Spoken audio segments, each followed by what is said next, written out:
evening. What's new with you? Rumor has it the Nerevarine has left Morrowind on an expedition to Akavir and has not been heard from since. It's not surprising considering Morrowind's violent past. We can only hope the troubles subside quickly. Take care. You wear the shadows well, fellow thief. Certainly.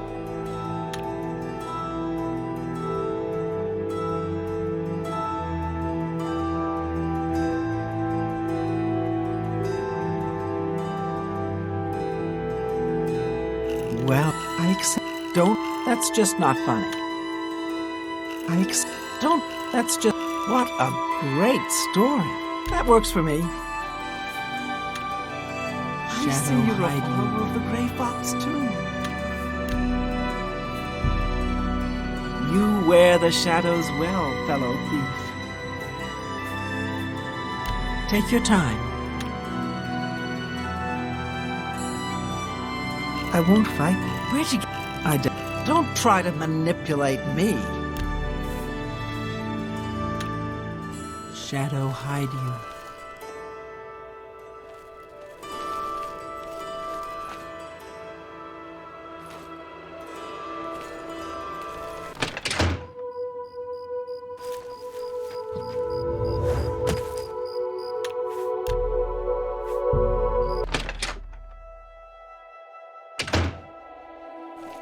Well met. I hope I can help. Certainly. Fine.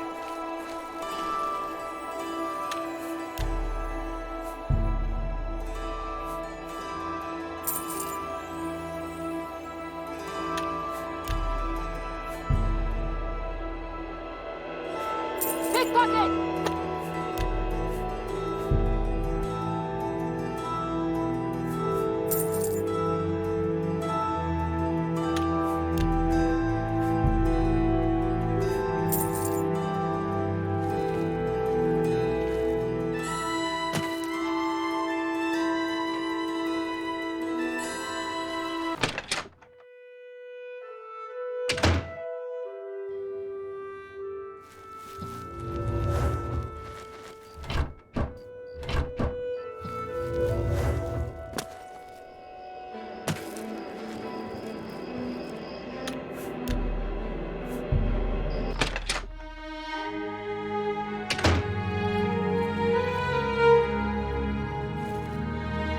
Pleasure to speak with you. If you need something enchanted, Calendil has the goods. Shadow Knight.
newest pickpocket.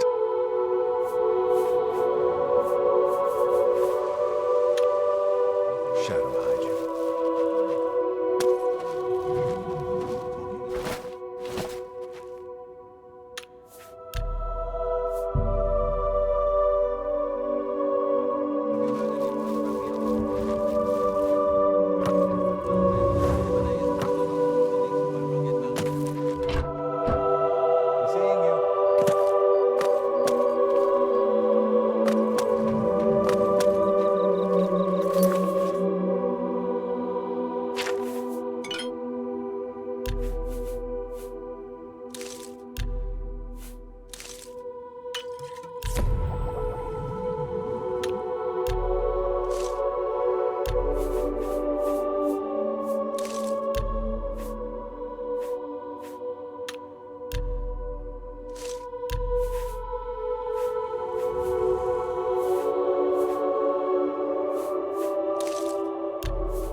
Yo, bro. So I've been doing some alchemy, and look what I've got. Look at this precious potion.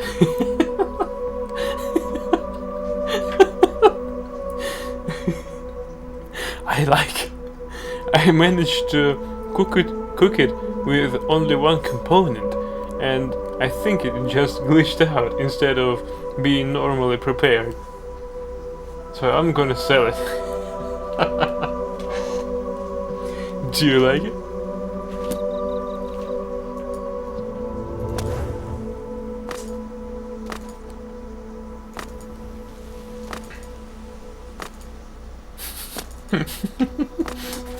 Name potion?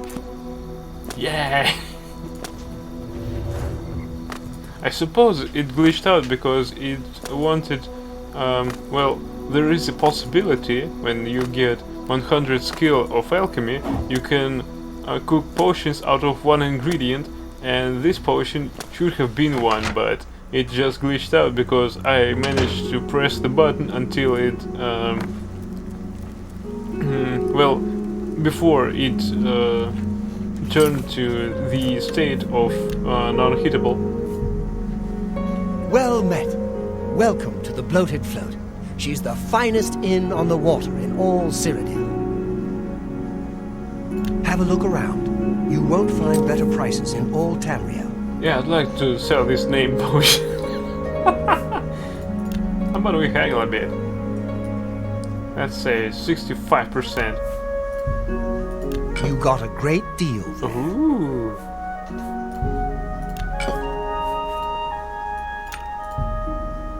That's more than I'd usually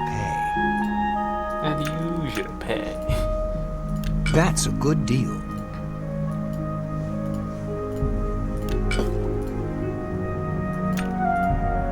A fine transaction.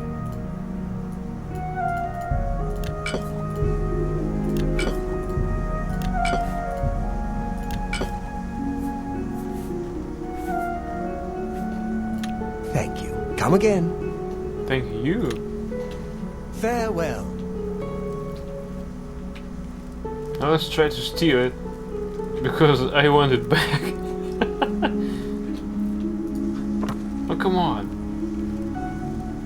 What can I do for you?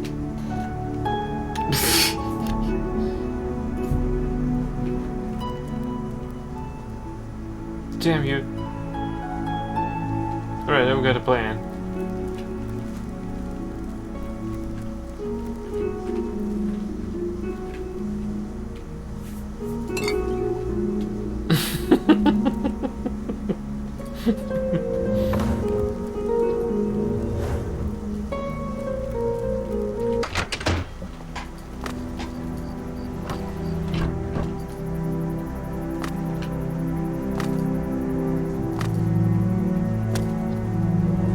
Now we need to somehow find the current quests. Now we need to find someone who will know something about this corrupted guard. Imperial corruption. I spoke to Jensine in the Imperial Market District about the corrupt watchman. She told me the same story as Ruslan and Lurong. The Imperial Watch Captain, Audens Avidius, is extorting money from the shopkeepers. They are all too afraid of him to do anything about it. I need to find someone with the authority to stop him. She says only another watch captain would be able to arrest him.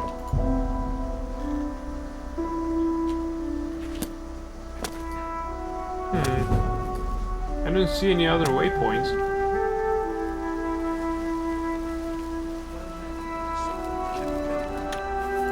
Oh yes, the guard is distracted. Thank you. I won't forget that. Well, at least in a few minutes.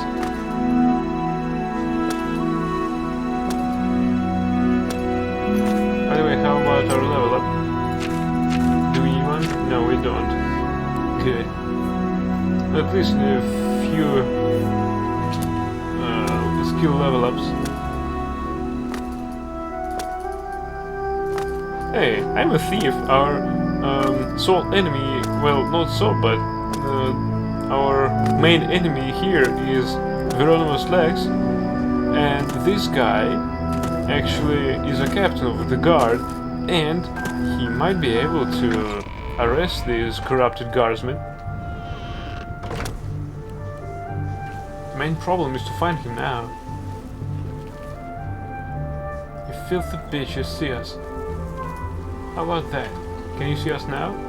No, he doesn't.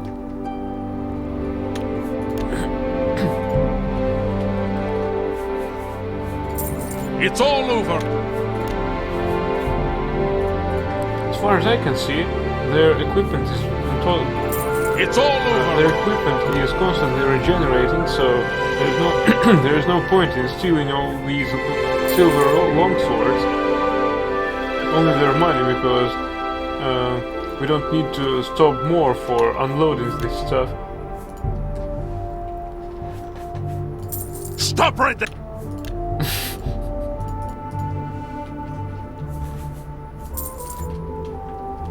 Oh yes.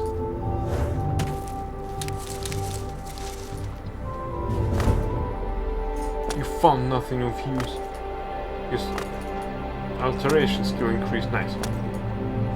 So, if I were a captain of the guard, where would I be? Imperial City Palace? Let's try to infiltrate that. Or...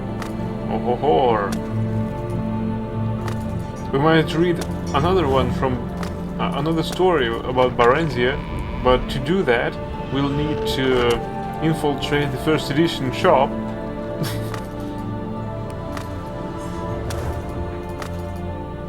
Can you imagine infiltrating the library to read the book that is open for reading during its work hours?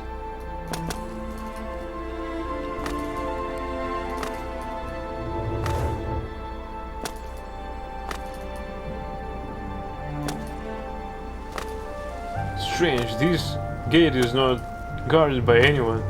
Arena district? No, that's not exactly what we had in mind. Mushrooms. These ones are good. They're healing mushrooms. And we totally need them.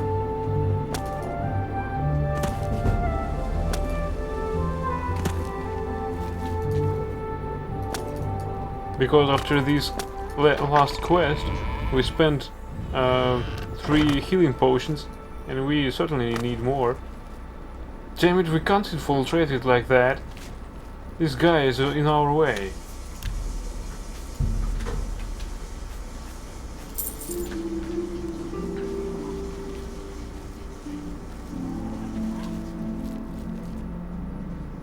Alright, now we can infiltrate that. Let's save the game now.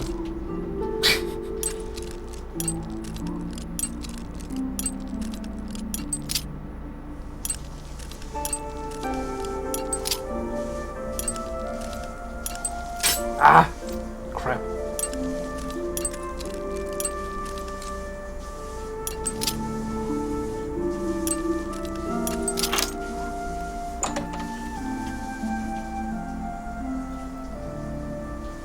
Alright, let's save the game and...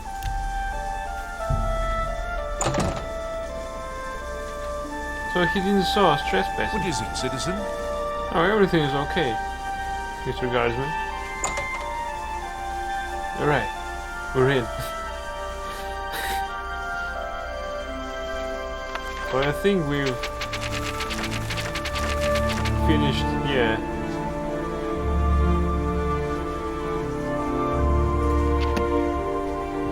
The Real Varenzia, Volume 4, Anonymous. Everything I have ever loved, I have lost, Varenzia thought despondently, looking at the mounted knights behind and ahead, her tirewoman near her in a carriage.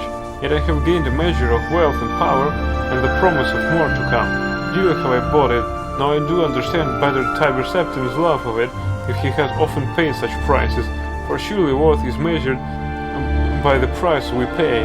By her wish, she rode on a shiny roan mare, clad as a warrior in resplendent chainmail of dark elven make. As the day slowly slipped by, and her train rode the winding road eastward into the setting sun, around her gradually rose the steep-sided mountain slopes of Morrowind. The air was thin, and the chill late autumn wind blew constantly, but it was also rich with the sweet spicy smell of the late blooming black rose, which was native to Morrowind and grew in every shadowy nook and crevice of its highlands, finding nourishment even in the stoniest banks and ridges. In small villages and towns, ragged dark elven folk gathered along the road to cry her name or simply gape. Most of her nightly escort were Redguards, with a few high elves, Norse and Bretons. As they wove their way into the heart of Morrowind, they grew increasingly uncomfortable and clung together in protective clusters. Even the elven knights seemed wary, but Varenzia felt at home at last. She felt the welcome extended to her by the land, her land. Symmachus met her at the Morn Hall bordered with an escort of knights, about half of whom were dark elven. In imperial battle dress, she noted,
There was a grand parade of entry into the city and speeches of welcome from stately dignitaries.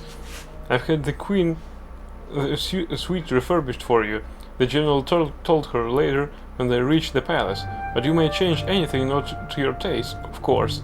He went on about the details of the coronation, which was to be held in a week. He was his old commanding self, but she sensed something else as well. He was eager for her approval of the arrangements, was in fact fishing for it. That was new. He had never required her commendation before. He asked for nothing about her stay in the imperial city, or of her affair with Tiber Septim, although Barenzia, a certain Trellian, had told him, or earlier written him, everything in detail. The ceremony itself, like so much else, was a mixture of old and new, parts of it from the ancient Dark Elven tradition of Mournhold, the others dictated by imperial decree. She was sworn to the service of the Empire and Tiber Septim as well as to the land of Mournhold and its people. She accepted oaths of fealty and allegiance from the people, the nobility and the council. This last was composed of a blend of imperial emissaries, quote-unquote advisors they were called, and native representatives of the Mournhold people who were mostly elders in accordance with Elven custom. Barenzia later found that much of her time was occupied in attempting to reconcile these two factions and their cronies. The elders were expected to do most of the conciliating in light of reforms introduced by the Empire pertaining to land ownership and surface farming. But most of these went clean against Dark Elven observances. Tiber Septim, quote-unquote in the name of the One, had ordained a new tradition, and apparently even the gods and goddesses themselves were expected to obey. The new queen threw herself into her work and her studies. She was through with love and men for a long time, if not forever. There were other pleasures, she discovered, as Symmachus had promised her long ago, those of the mind and those of power. She developed, surprisingly, for she had always rebelled against her tutors at the imperial city, a deep love for Dark Elven history and mythology, a hunger to know more fully the people from whom she had sprung. She was gratified to learn that they had been proud warriors and skilled craftsmen and cunning mages since time immemorial. Tiber Septim lived for another half-century, during which she saw him on several occasions, as she was bidden to the imperial city on one reason of state or another. He greeted her with warmth during these visits, and they even had long talks together about events in the Empire when opportunity would permit. He seemed to have quite forgotten that there had ever been anything between them more than easy friendship and a profound political alliance. He changed little as the years passed. Rumor had it that his mages had developed spells to extend his vitality, and that even the One had granted him immortality. Then one day a messenger came with the news that Tiber Septim was dead, and his grandson Pelagius was now emperor in his place. They had heard the news in private, she and Symmachus, the sometime imperial general and now her trusted prime minister, took it stoically, as he took most everything. Whoa. 3 spammers in a row. Somehow it doesn't seem possible, Barenzia said. I told you, it's not the way of humans. They are a short-lived people. It doesn't really matter. His power lives on, and his son now wields it. You called him your friend once. Do you feel nothing? No grief? He shrugged. There was a time when you called him somewhat more. What do you feel, Barenzia? They had long ago ceased to address each other in private by their former titles. Emptiness, loneliness, she said. Then she too shrugged. But that's not new. I know, he said softly, taking her hand. Barenzia, he turned her face up and kissed her. The act filled her with astonishment. She couldn't remember his ever touching her before. She'd never thought of him in that way, and yet, undeniably, an old familiar warmth spread through her. She'd forgotten how good it felt, that warmth. Not the scorching heat she'd felt with Tiber Septim, but the comforting, robust ardor she somehow associated with straw. Straw, poor straw. She hadn't thought of him in so long. He'd be middle-aged now if he were still alive, probably with a dozen children, she thought affectionately, and hearty wife who hopefully could talk for 2. "Marry me, Barenzia," Symmachus was saying. He seemed to have picked up her thoughts on marriage, children, wives. "I've worked and toiled and waited long enough, haven't I? Marriage. A peasant with peasant dreams." The thought appeared in her mind, clear and unbidden. Hadn't she used those very same words to describe straw so very long ago? And yet why not? If not Symmachus, who else? Many of the great noble families of Morrowind had been wiped out in Tiber Septim's Great War of Unification before the treaty. Dark Elven rule had been restored, it was true, but not the old, not the true nobility. Most of them were upstarts like Symmachus, and not even half as good or deserving as he was. He had fought to keep Mournhold whole and hale when their so-called counselors would have picked at its bones, sucked them dry as Ebonheart had been sucked dry. He'd fought for Mournhold, fought for her, while she and the kingdom grew and thrived. She felt a sudden rush of gratitude and, undeniably, affection. He was steady and reliable, and he'd served her well, and loved her well. "Why not?" she asked, smiling, and took his hand and kissed him. The union was a good one, in its political as well as personal aspects. While Tiber Septim's grandson, the Emperor Pelagius I, viewed her with a jaundiced eye, his trust in his father's old friend was absolute. Symmachus, however, was still viewed with suspicion by Morrowind's stiff-necked folk, shared his peasant ancestry and his close ties to the Empire. But the queen was quite unshakably popular. "The Lady Barenzia's one of our own," it was whispered, "held captive as we." Barenzia felt content. There was work and there was pleasure, and what more could one ask of life? The years passed swiftly, with crises to be dealt with, and storms and famines and failures to be weathered, and plots to be foiled and conspirators to be executed. Mournhold prospered steadily, her people were secure and fed, her mines and farms productive, and was always well, save that the royal marriage had produced no children, no heirs. Elven children are slow to come and most demanding of their welcome, and noble children more so than others. Thus many decades had come to pass before they grew concerned. "The fault lies with me, Symmachus. I'm damaged goods," Barenzia said bitterly. "If you want to take another, I want no other," Symmachus said gently. "Nor do I know for certain that the fault is yours. Perhaps it is mine. Aye, whichever. We'll seek a cure. If there is damage, surely it may be repaired." "How so?" "When we dare not entrust anyone with the true story, healers' oaths do not always hold. It won't matter if we change the time and circumstances a bit, whatever we say or fail to say. Geoffrey the storyteller never rests. The god's inventive mind and quick tongue are ever busy spreading gossip and rumor.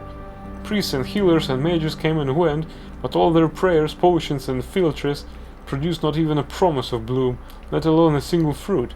Eventually they thrust it from their minds and left it in the god's hands. They were yet young as elves went, but with centuries ahead of them there was time. With elves there was always time." Barenzia sat at dinner in the great hall, pushing food about on a plate, feeling bored and restless. Symmachus was away, having been summoned to the imperial city by Tiber Septim's great-great-grandson, Uriel Septim, or was it his great-great-great-grandson? She'd lost count, she realized. Their faces seemed to blur one into the next. Perhaps she should have gone with him, but there'd been the delegation from Tyr on a tiresome matter that nevertheless required delicate handling. A barn was singing in an alcove of the hall, but Barenzia wasn't listening.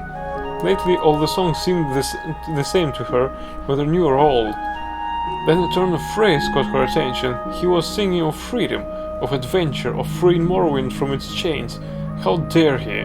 Barenzia sat up straight and turned to glare at him. Worse, she realized he was singing of some ancient and now immaterial war with the Skyrim Norse, praising the heroism of Kings Edward and Morelin and their brave companions. The tale was old enough, certainly, yet the song was new, and its meaning, Barenzia couldn't be sure. A bold fellow, this bard, but with a strong, passionate voice and a good ear for music. Rather handsome, too, in a raffish sort of way. He didn't look to be well off exactly, nor was he all that young. Certainly he couldn't be under a century of age. Why hadn't she heard him before, or at least heard of him? Who is he? She inquired of a lady-in-waiting. The woman shrugged and said, calls himself the Nightingale, milady. No one seems to know anything about him. Bid him speak with me when he has done. The man called the Nightingale came to her, thanked her for the honor of the Queen's audience and the fat purse she handed him. His manner wasn't bold at all, she decided, rather quiet and unassuming. He was quick enough with gossip about others, but she learned nothing about him. He turned all questions away with a joking riposte or a ribald tale. Yet these were recounted so charmingly, it was impossible to take offense. My true name? Milady, I'm no one. No, my parents named me No Man. Or was it Nobody? What matters it? It matters not. How my parents give name to that which they know not. Ah, I believe that was the name. No, not. I have been the Nightingale for so long I do not remember, since the last month, at the very least, or was it last week? All my memory goes into song and tale, you see, milady. I've none left for myself. I'm really quite dull. Where was I born? Why? Nowhere. Nowhere. I plan to settle in Dunroming when I get there, but I'm in no hurry. I see. And will you then marry at all sure? Very perceptive of you, milady. Perhaps, although I find in haste quite charming too, at whiles. Ah, you are fickle then. Like the wind, milady, I blow hither and yon, hot and cold, as chance suits. Chance is my suit, not elsewhere wears well on me. Barenzia smiled. Stay with us a while, then, if you will, my lord erratic. As you wish, milady bright. After that brief exchange, Barenzia found her interest in life somehow rekindled. All that had seemed stale became fresh and new again. She greeted each day with zest, looking forward to conversation with the Nightingale and the gift of his song. Unlike other bards, he never sang her praises nor other women's, but only of high adventure and bold deeds. When she asked him about this, he said, "What greater praise of your beauty could you ask, milady, than that which your own mirror gives you? And if words you would have, you have those of the greatest, of those greater than my callow self. How should I vie with them, I who was born but a week gone by?" For once they were speaking privately. The Queen, unable to sleep, had summoned him to her chamber that his music might soothe her. You are lazy and a coward, Sarah, else I hold no charm for you. Milady, to praise you, I must know you. I can never know you. You are wrapped in enigma in clouds of enchantment. Nay, not so. Your words are what weave enchantment. Your words and your eyes, and your body. Know me if you will, know me if you dare. He came to her then. They lay close, they kissed, they embraced. Not even Barenzia truly knows Barenzia, he whispered softly. So how may I? My lady, you seek and know it not, nor yet for what. What would you have that you have not? Passion, she answered back, passion and children born of it. And for your children, what? What birthright might be theirs? Freedom, she said, the freedom to be what they would be. Tell me, you who seem wisest to these eyes and ears and the soul that needs them, where may I find these things? One lies beside you, the other beneath you, but would you dare stretch out your hand that you might take what could be yours and your children's? Symmachus, in my person lies the answer to part of what you seek. The other lies hidden below us in these your very kingdom's mines, that which will grant us the power to fulfill and achieve our dreams, that which Edward and Morelli between them used to free High Rock and their spirits from the hateful domination of the Nords. If it be properly used, my lady, none may stand against it, not even the power the Emperor controls. Freedom, you say? Barenzia, freedom it gives from the chains that bind you. Think on it, milady. He kissed her again softly and withdrew. You're not leaving? She cried out. Her body yearned for him. For now, he said, pleasures of the flesh are nothing beside what we might have together. I would have you think on what I have just said. I don't need to think. What must we do? What preparations must be made? Why, none. The mines may not be entered freely, it is true, but with the Queen at my side, who will stand athwart? Once below, I can guide you to where this thing lies and lift it from its resting place. Then the memory of her endless studies slid into the place. The horn of summoning, she whispered in awe. Is it true? Could it be? How do you know? I've read that it's buried beneath the measureless caves of Daggerfall. Nay, long have I studied this matter, ere his death King Edward gave the horn for safekeeping into his hand of his old friend King Morelli. He in turn secreted it here, in Mournhold, under the guardsmanship of the god Effen, whose birthplace and bailiwick this is. Now you know what it has cost me many a long year and weary mile to discover. But the god? What of Effen? Trust me, my lady, heart, all will be well. Laughing softly, he blew her a last kiss and was gone. On the morrow, they passed the guards at the great portals that led into the mines and further below. Under pretense of her customary tour of inspection, Varenzia, unattended but for the Nightingale, ventured into cavern after subterranean cavern. Eventually, they reached what looked like a forgotten sealed doorway, and upon entering found that it led to an ancient part of the workings, long abandoned.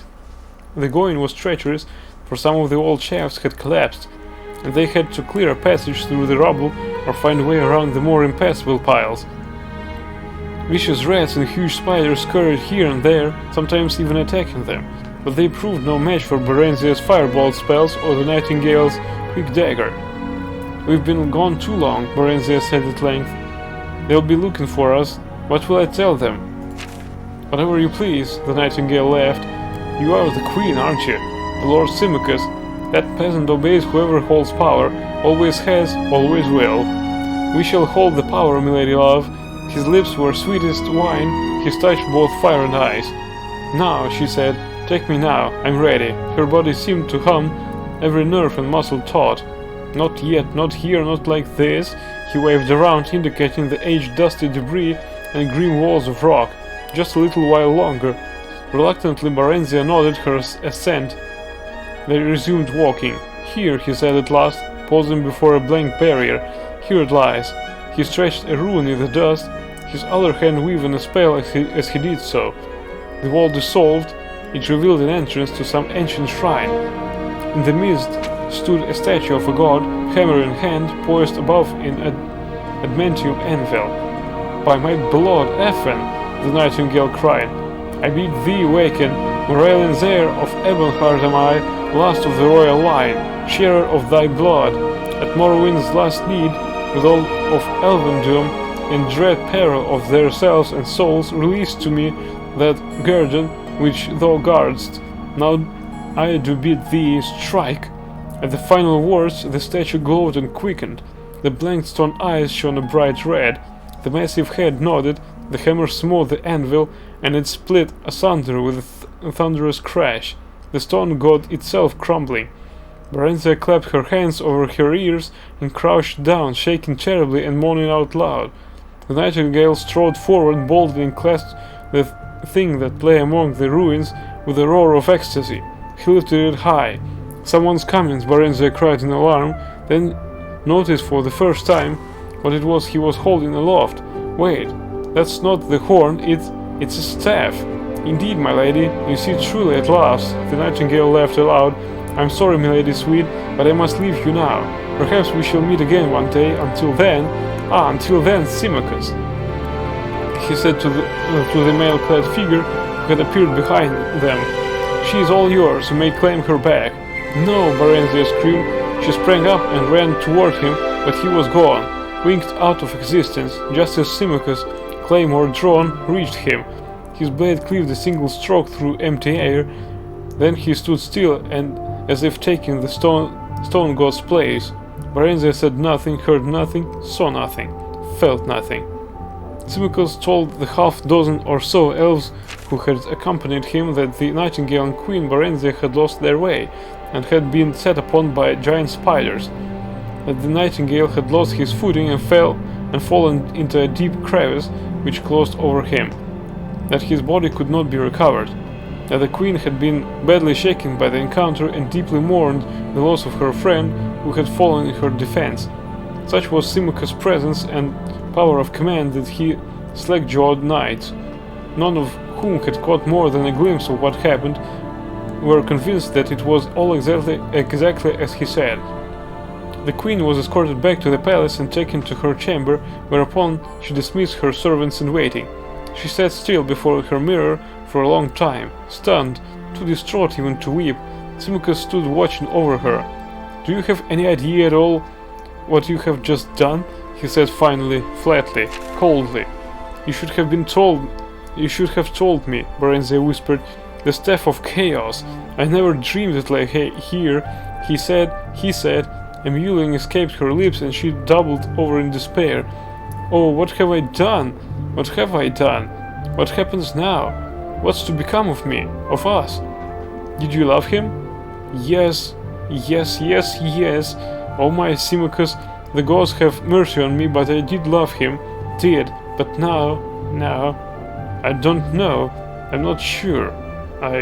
Symmachus' hard-lined face softened slightly and his eyes glittered with a new light, and he sighed. That's something then. You will become a mother yet if it's within my power. As for the rest, Barenzia, my dearest Barenzia, I expect you have loosed a storm upon the land. It'll be a while yet in the brewing, but when it comes we'll weather it together, as we always have." He came over to her then and stripped her of her clothing and carried her to the bed. Out of grief and longing, her enfeebled body responded to his brawny one, and as it never had before, pouring forth all that the Nightingale had awakened to life in her, and in so doing calming the restless ghosts of all he had destroyed. She was empty and emptied, then she was filled, for a child was planted and grew within her. As her son flourished in the womb, so did her feeling toward patient, faithful, devoted Symmachus, which had been rooted in long friendship and unbroken affection, and which now, at last, ripened into the fullness of true love. 8 years later they were again blessed, this time with a daughter. Directly after the Nightingale's theft of the Staff of Chaos, Symmachus had sent urgent secret communiques to Uriel Septim. He had not gone himself as he would normally have, choosing instead to stay with Barenzia during her fertile period to father a son upon her. For this, and for the theft, he suffered Uriel Septim's temporary disfavor and unjust suspicion. Spies were sent in search of the thief, but the Nightingale seemed to have vanished whence he had come, wherever that was. Dark elf in part, perhaps, said Barenzia, but part human too, I think, in disguise. Else would I not have come so quickly to fertility. Part dark elf for sure, and of ancient Raathim lineage at that, else he would not have been able to free the staff, Symmachus reasoned. He turned to peer at her fixedly. "I don't think he would have lain with you. As an elf he did not dare, for then he would not have been able to part from you." He smiled, then he turned serious once more. He knew the staff lay there, not the horn, and that he must teleport to safety. The staff is not a weapon that would have seen him clear, unlike the horn. Praise the gods, at least, that he does not have that. It seems all was as he expected. But how did he know? I placed the staff there myself, with the aid of the Ragtail and of the Raathim clan, who now sits king in Castle Ebonheart as a reward. Tiber Septim claimed the horn, but left the staff for safekeeping. Now the Nightingale can use the staff to sow seeds of strife and dissension wherever he goes, if he wishes. Yet that alone will not gain him power. That lies in the horn and the ability to use it. I'm not so sure it's power the Nightingale seeks, Barenzia said. All seek power, Symmachus said, each in our own way. Not I, she answered. I, my lord, have found that for which I sought. Well, that concludes Volume 4. Volume 5 is approximately 44 pages. So, what do you think? Is it epic?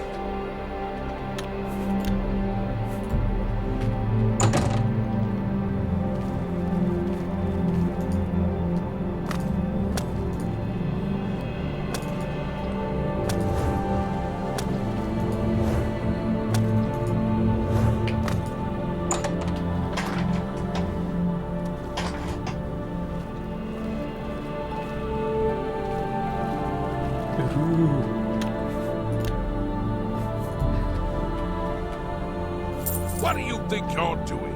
I'm checking your money, of course. Keep your fingers to yourself, thief. Keep your fingers to yourself, thief. Oh, I will.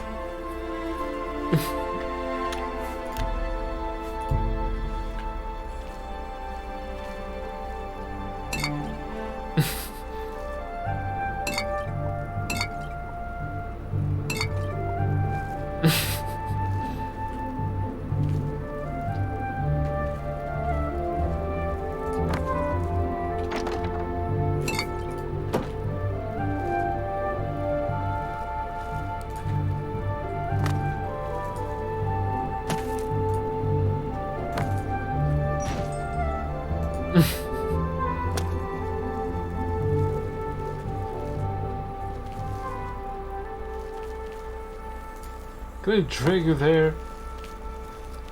No, I can't. He wants to get back to his initial location.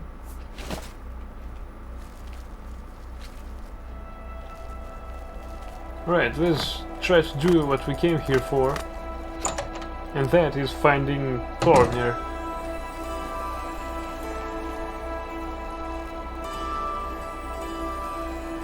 It's not here. And I thought he should be here. He should have been.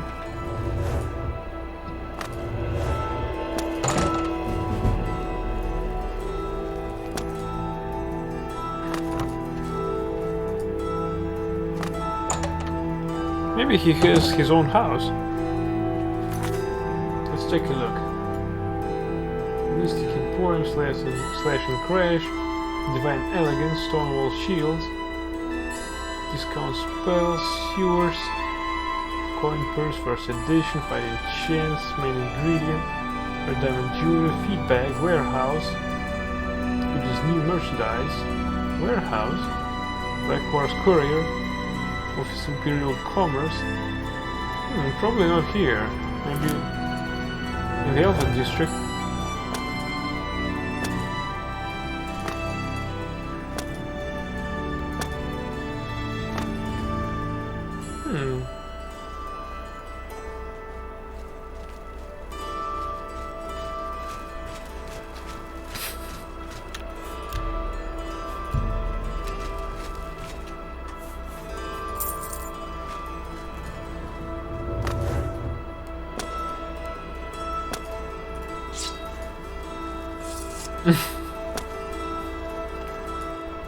I like this dagger.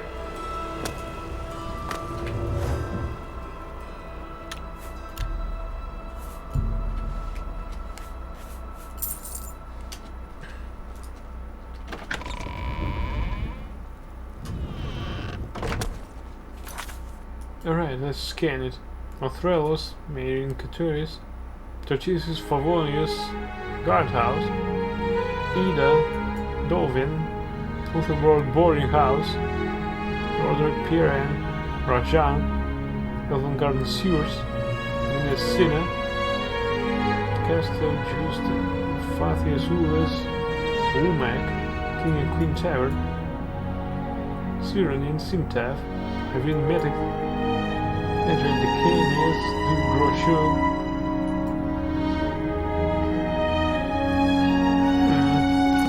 Let's go there. But first...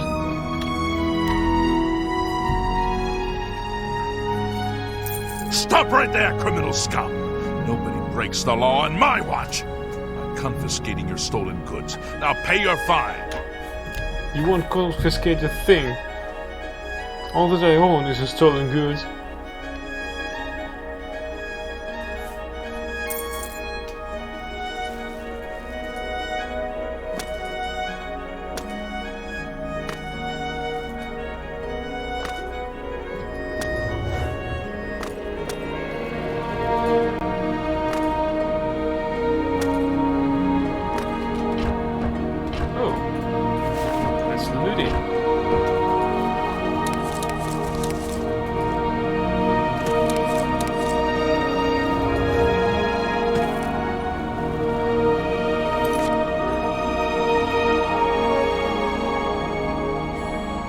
Let's go to Talos Plaza.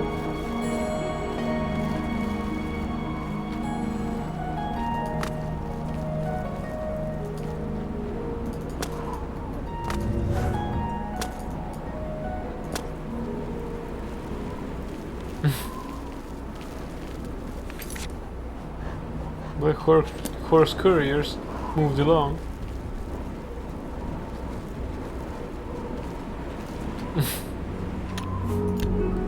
Turn around while I'm searching your pockets. Stop! No, I won't. Stop right there! I'm a rebel Stop! scum, not criminal scum. Go to hell. Hey. What gives? Ah, yes. A guild brother in search of a fence? Really now? So openly. I'm listening.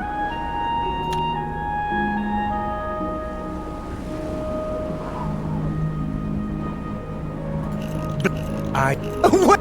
You're too kind. I like... How? Don't make me laugh.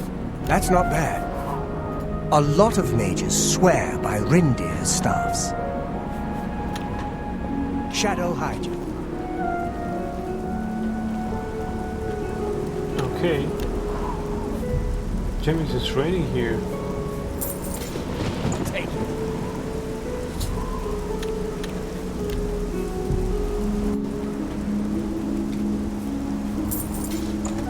He has 115 gold.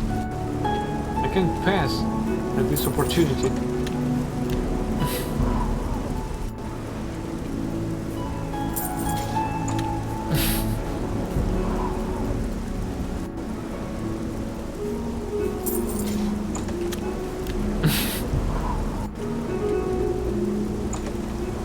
Damn it.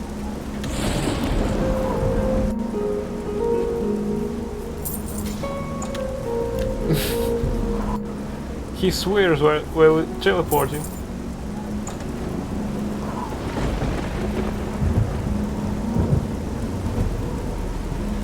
Your sneak skill increased.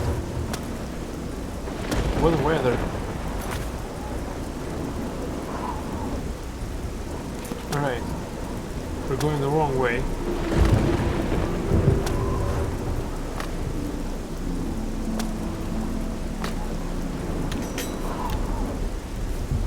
Let's try to talk with We're this here guy. to serve. I'm listening.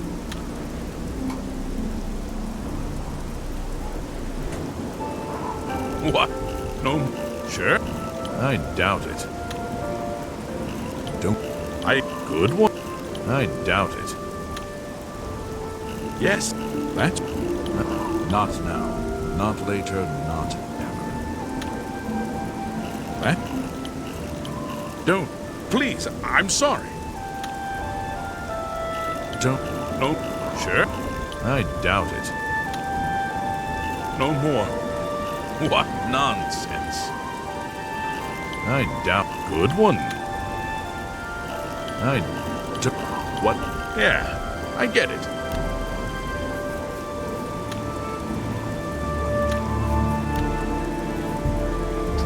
What is it, sir? If you've got a complaint, tell it to the watch captain. I've got better things to do than listen to you whine.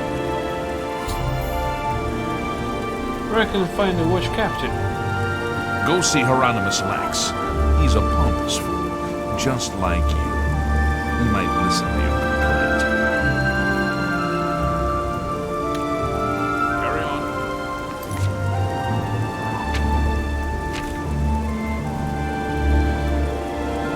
The guards are now held.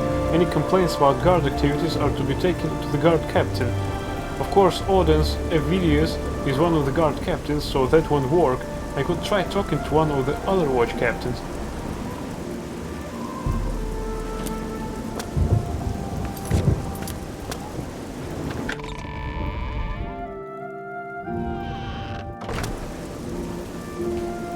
You have my ear, citizen.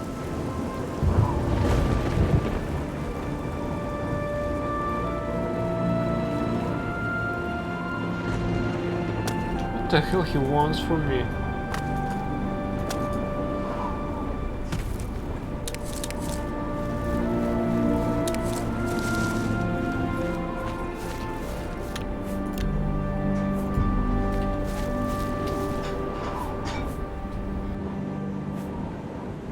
Filthy pickpocket, what did you taste?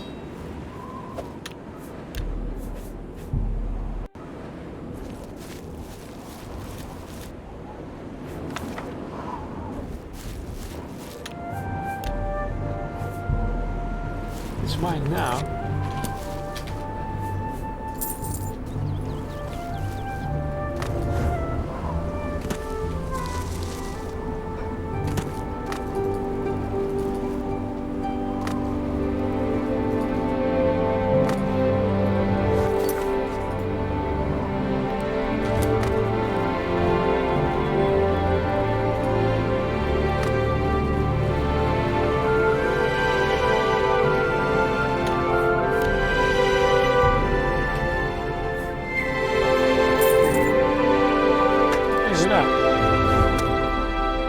Good day.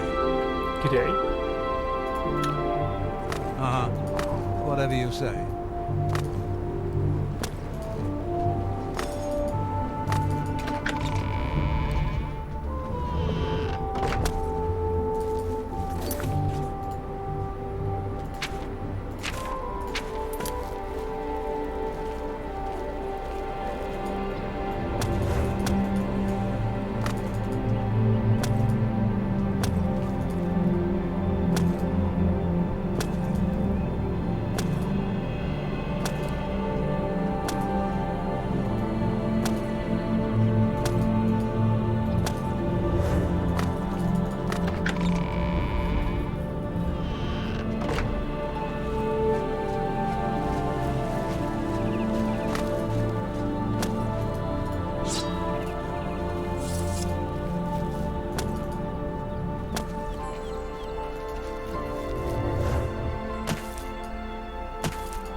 Where the hell is he? Oh, in the guard tower. How interesting. Quote unquote, of course.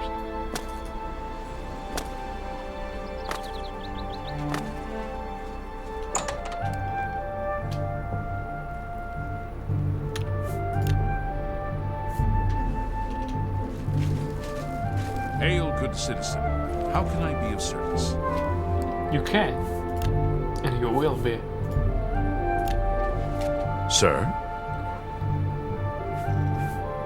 Please, go on. Let's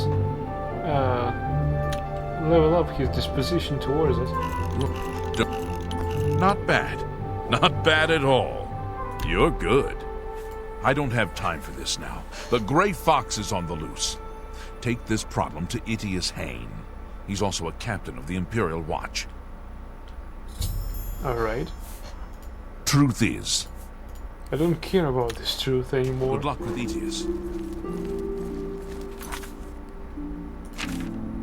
I tried reporting Odin Savidius to Hieronymus Lex, who is one of the other guard captains. He's busy chasing after the Grey Fox. He said I should try the third captain, guard captain, Itius Hain.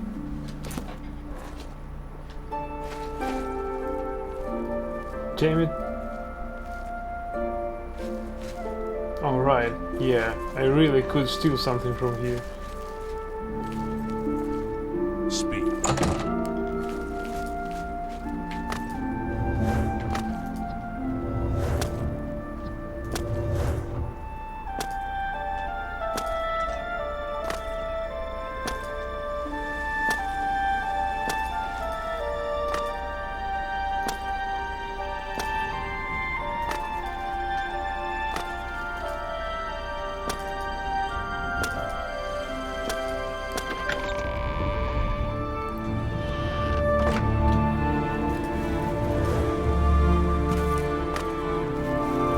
Also, while we're lurking here, I think that we need to store all this orcish armor. After all, in some time, Tomb of Prince Cameron. After all, I think that after quite a time, we might want to increase our heavy armor skills. Don't know when it came to this, but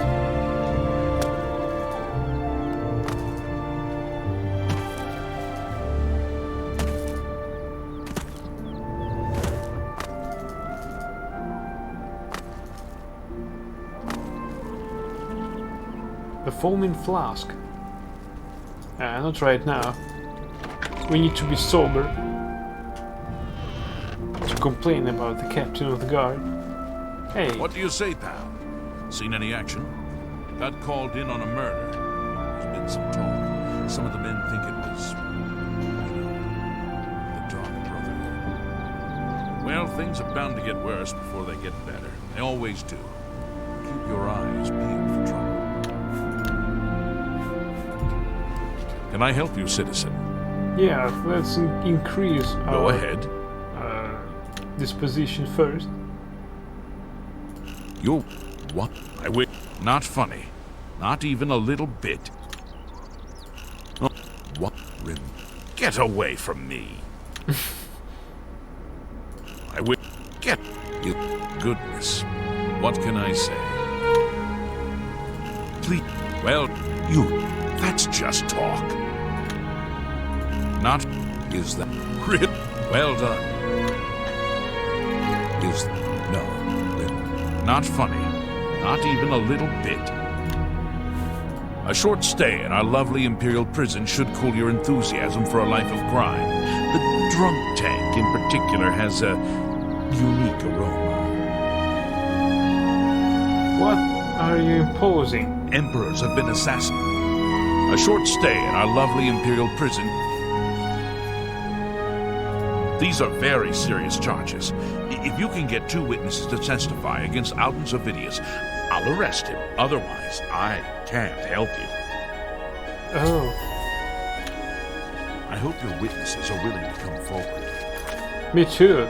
Watch Captain Etius Hain is willing to arrest Aldous Avidius if I can produce 2 witnesses that will publicly accuse him. The only victims I know are Ruslan, Lurong, Grurzog, and Jensen. I'll need to talk to them. Speak.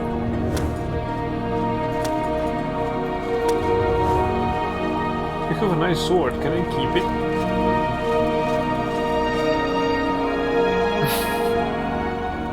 I think I can't because he equipped it.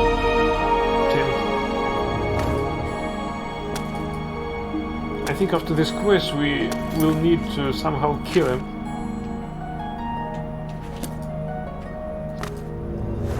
And make it look like an accident.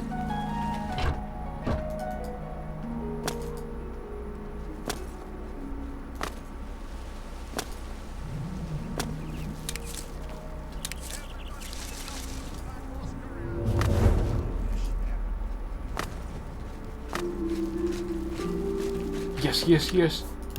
More dinero.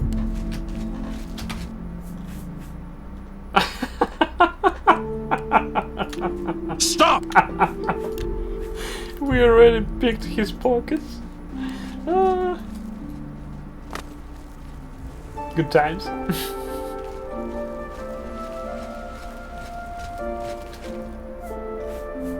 It's all over, Lob.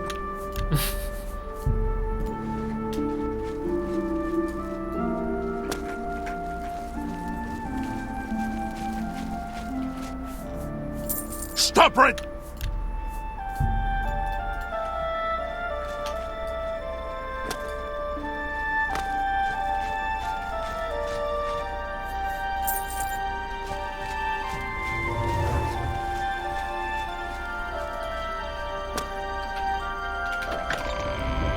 Let's go talk to Thorn here.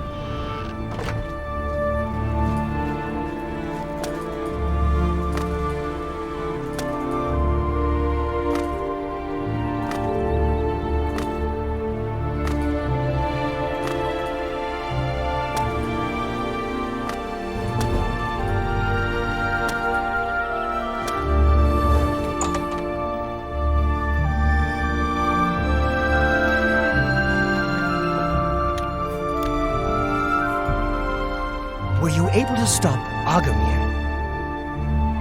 Yes, here is his shovel. I don't think you have the proof we need to lock this crime down and point the blame at Agamir. You'd better go back and check.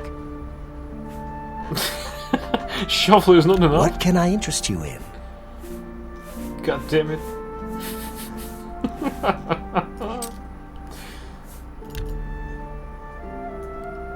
Let's talk about 75%.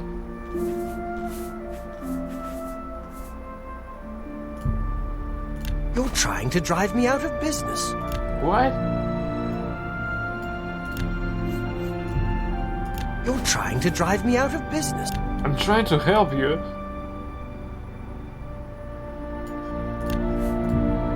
You need to make a better offer. I won't. Alright. Seems legit.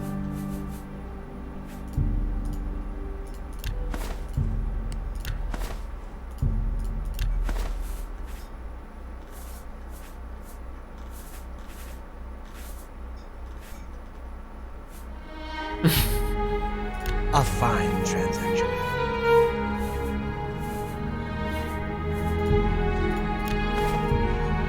You got... That's a fair deal.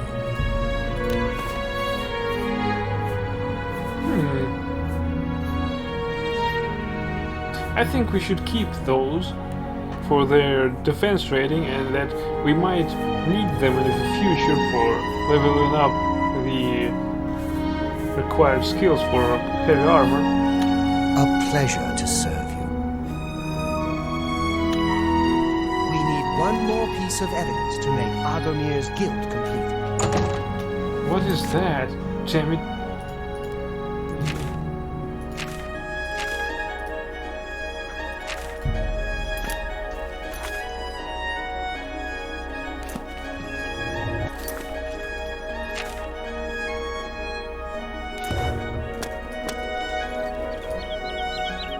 Let's search the gravesite then.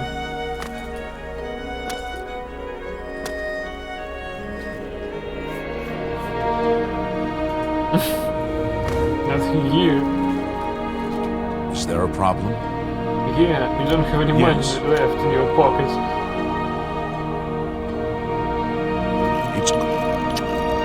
That's great! How's it go again? That's great! How's it go again? I doubt it.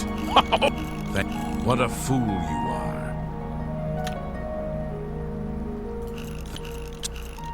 Where'd you get that? That's good. I doubt it. You're... Blow away, windbag. All right, I get it. The Emperor is dead. Stay safe, citizen. These are dark times.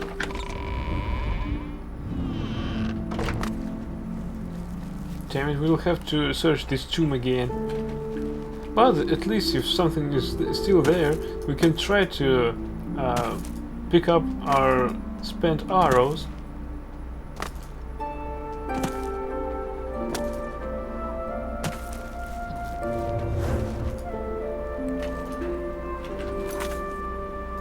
Where is this tomb anyway?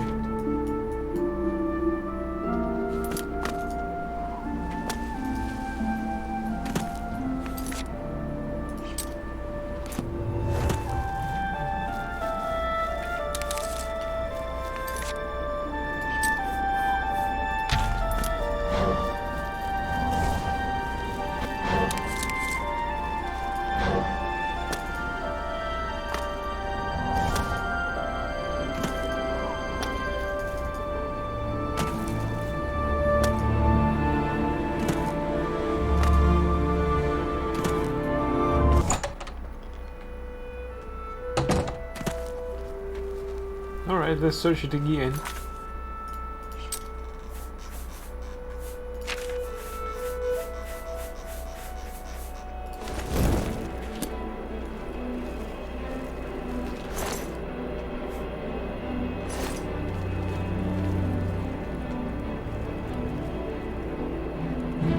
Agramir's shovel.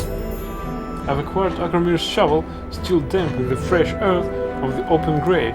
This is the final bit of proof I need to Agramir's crimes. I should bring it back to Thorinir.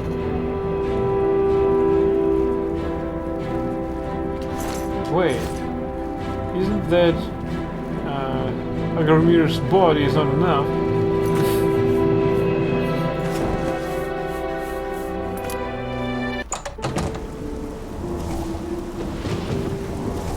Raining again, or how Geralt would say, a storm. Damn it.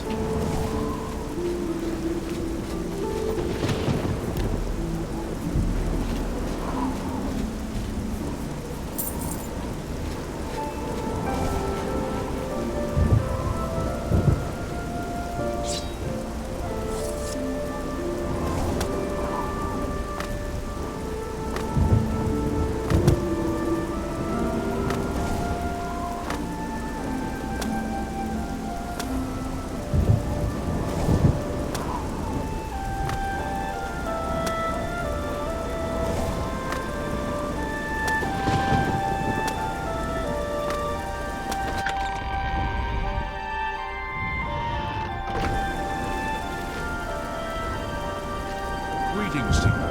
Stantis Farid. I'm not a priest anymore, just a private seeker in search of White Light. We'll see. We've not met before, so... My lord, I can't... Sorry, I don't get it. I can't... What? I salute you. Most impressive. Not... That's gracious. I can't argue with that. That's not... That... I salute you. Most impressive. Look around.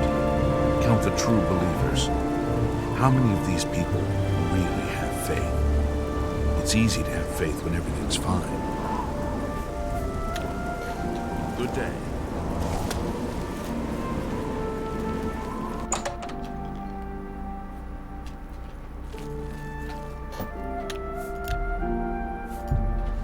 Hey, Thorinir. Were you able to stop Agamir?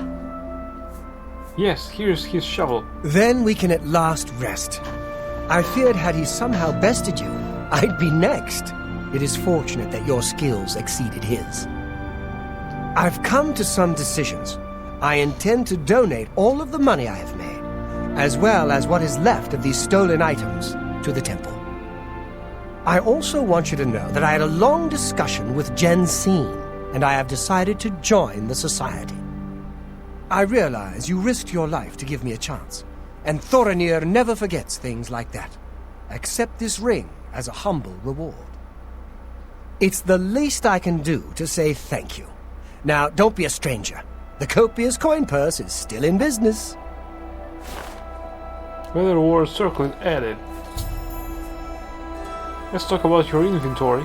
I have disposed of all my ill-gotten merchandise and replaced it with more expensive but carefully obtained items.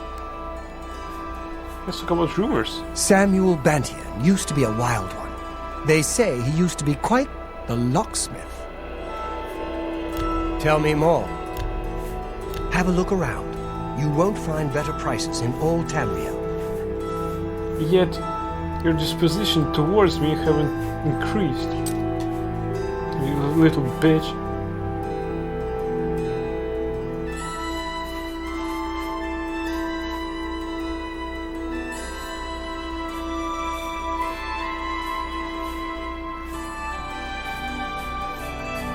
This price means that we can...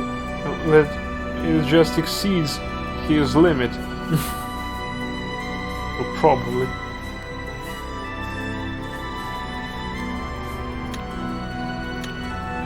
You've shown me mercy. I won't forget that.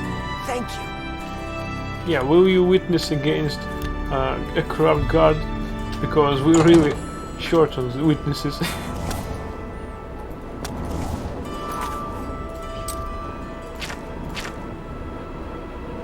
Thorinir has agreed to donate all his ill-gotten merchandise to the local temple and begin selling legitimate merchandise. He also rewarded me with a small ring as a token of his esteem. I should now bring the Macabre Manifest and Agramir's shovel to Jensen for my reward.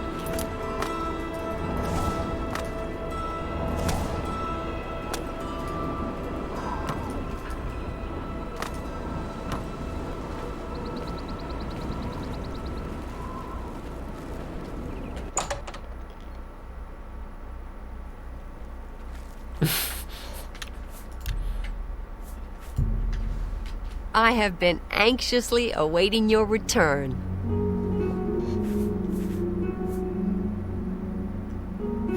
Let's talk about inventory. I am pleased that Thorinir has decided to donate his inventory to the temple. At least he is trying to make amends. Let's talk about Thorinir. Well done! This shovel will certainly confirm Agramir's crimes.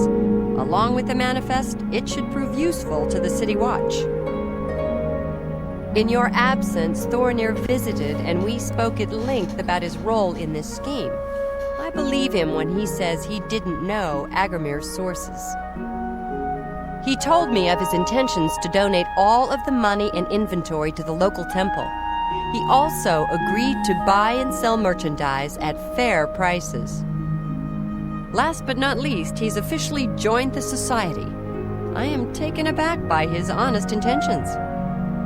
In return, the Society has decided not to press charges. His name will be absconded from the records of this crime. Now, I'm sure you are waiting to hear about your reward. Oh yes. The Society thanks you for everything you have done. Please, take this gold. Many thanks on behalf of all of us. Give me gold. Gold, gold, gold!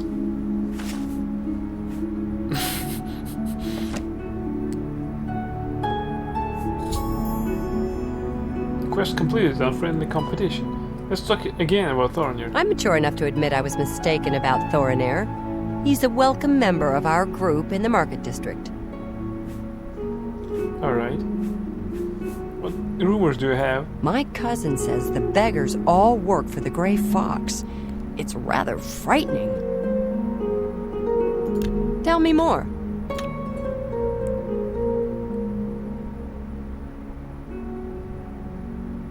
Really? No more? Don't... What a dumb joke. All right, I get it.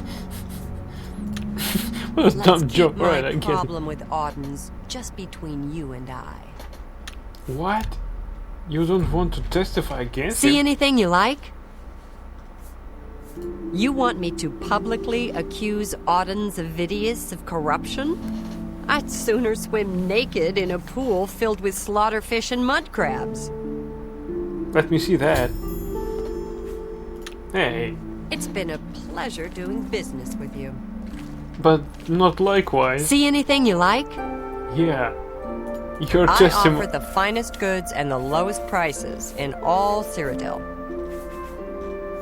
Yeah, I see something I like. I Let's want keep to, my to testify problem with against. Audens just between you and I. Right, right.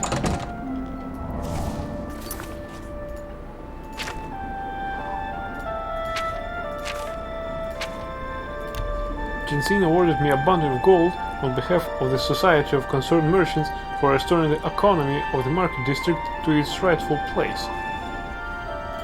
Good, good, good. Where's my ring?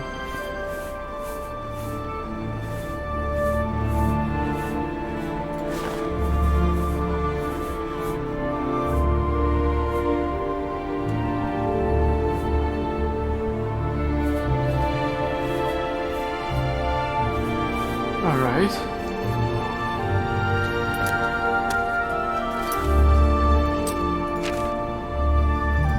Jensen refuses to testify against Audens Avidius. I don't think I can persuade her. I'll have to try the other two, Lurong and Ruslan.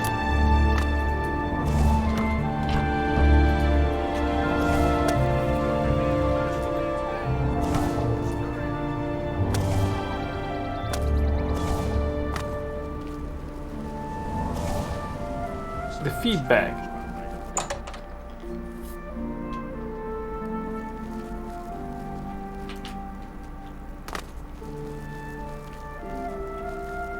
Damn it, stop following me. Put on the feed bag. I'm Dilos Fandas. We got food and drink, and lots of it.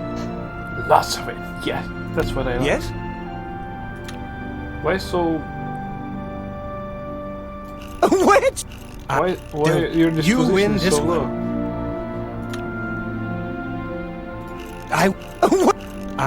Don't waste your flattery on me. Don't... I doubt it. What? That's really funny. You... Not now. Not later. Not ever. You're good. Let's talk about Imperial Look, City. it's big. See? Really big. Only way to learn it is to walk it. Look at everything. Talk to everyone. Tell me some rumors. Arthralos is a sneaky one. Kind of makes you wonder what he's up to. I offer the finest goods and lowest prices in... Alright, prove it. I eat his beef, Make me a better offer. you little bitch. You're a fine negotiator. That's a good deal. A fine bargain for you.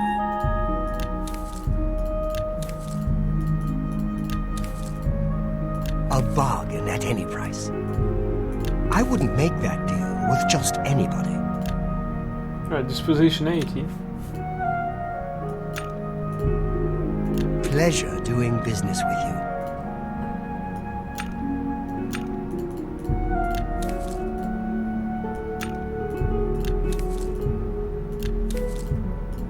You're a fine negotiator. You're a fine negotiator. I need all this food, come on. I let that go too cheaply. You think so? You're a because I'm not.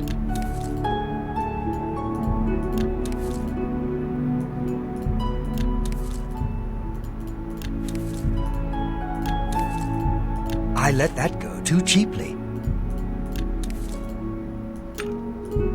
I let that go too cheaply. That...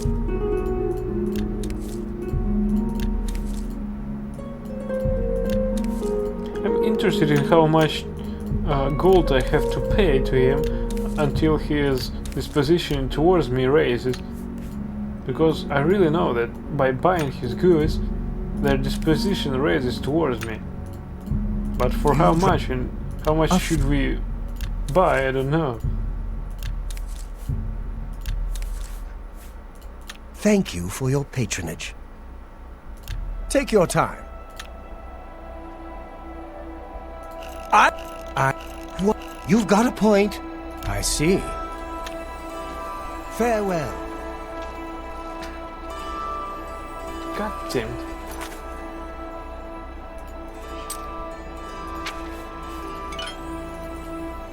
We need the right ingredient. Where is it? Or the only ingredient? What does it called? The main ingredient. Yeah, right. Let's go there.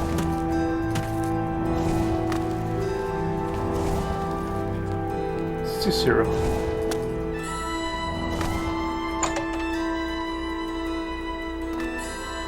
Master of acrobatics can jump off the surface of water.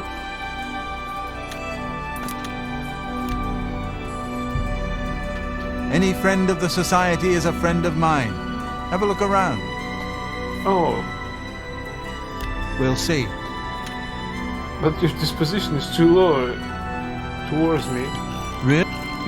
You can't scare me. Really? No. You do me too much honor. What a one. Is that so? Rip. Oh, please. What a... Oh, really now. You're such a charmer. You're way... Good. Really? Not funny. Not even a little bit. What a wonderful compliment. Damn it. Not. You can't scare me. No. Remarkable. I see. Tell me about the Imperial City. If I don't have what you need, try Claudette Perrick at the Gilded Carafe. That's right here in the Market District. Tell me about Nirnrood. How interesting. I've heard of these glowing roots, but never had the fortune of seeing one. Unfortunately, I know nothing about them. You want to speak to Sindarian of Skingrad. He's an alchemist over there who specializes in unusual plants, fungi, and roots. Right. Tell me about Thornir. Well, maybe Thorinir wasn't responsible for digging up those corpses, but good riddance to his insane prices. Nice job. What can I interest you in? Alright.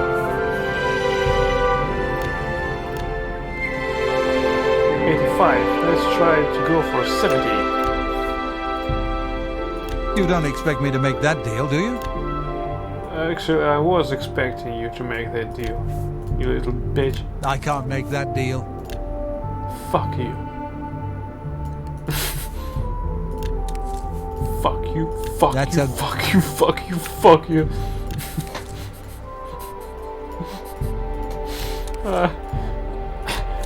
I can't... well, I can't not laugh when I remember that piece of phrase said by AVGN. I let that go too cheaply. Fuck you, fuck you, fuck you.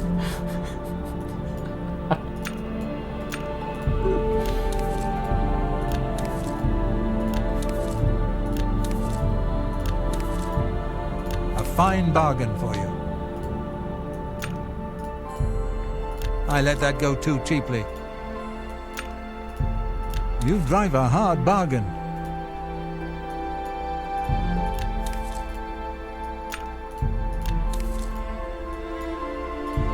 That's a good deal. You drive a hard bargain. These claws You are bought that for a song. something unusual, don't you think? You drive a hard bargain.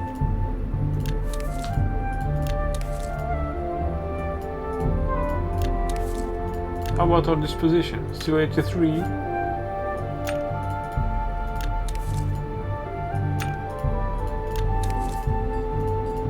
You drive a hard bargain. You bought that for a song. Daedra Heart. Good. Dragon's Tongue. You drive a hard bargain. Dryad Saddle Polypore Cap. A fine bargain for you. I wouldn't make that deal with just anybody. With just anybody. How about raising your affinity towards us? An excellent deal. You drive a hard bargain. I buy everything from you. Why won't you make me a discount? A reasonable one. I wouldn't make that deal with just anybody. Fire salts. Fire damage, resist frost, restore magicka. Oh, finally! I can make these potions. Bug.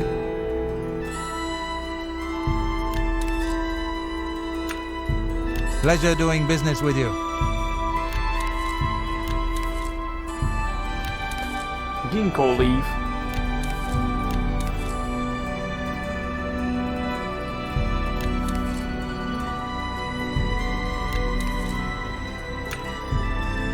I let that go too cheaply. I wouldn't make that deal with just anybody. I'm not You just drive a- anybody. An excellent deal. I'm an honored member You bought of that the for a song. Reasonable Prices Guild, or something like that. Like You this bought that smoke for a ring. song. A bargain at any price. Mandrake root. Oh, that smells of the Witcher series.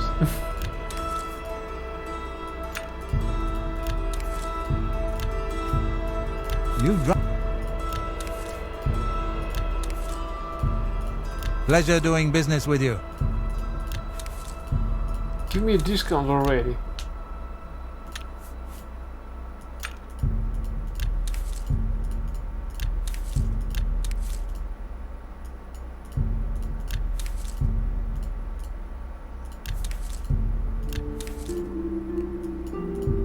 I let that go too cheaply. Too cheaply? Even if you will increase your price, it won't exceed 2 gold You pieces bought. per unit. I wouldn't make that deal with just anybody.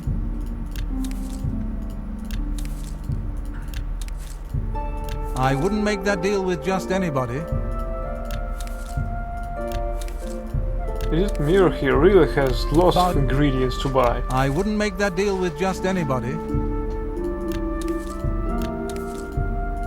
That's a good deal. You bought that for a song. That's a good deal. I would. Pleasure doing business with you.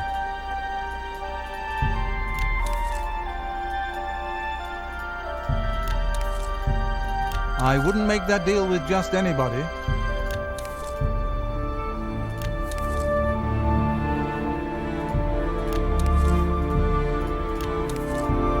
That's a good deal.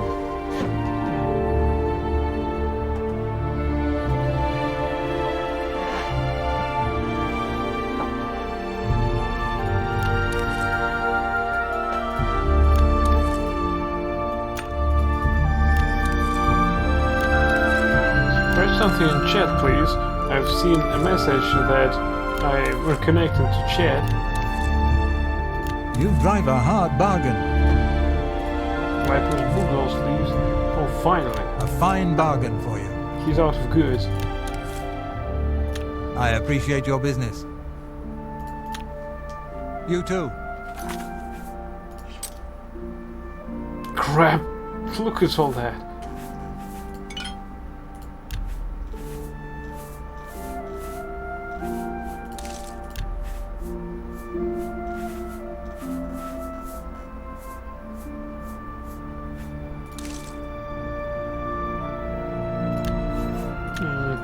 Is there something cheaper? Ham, yeah, like that.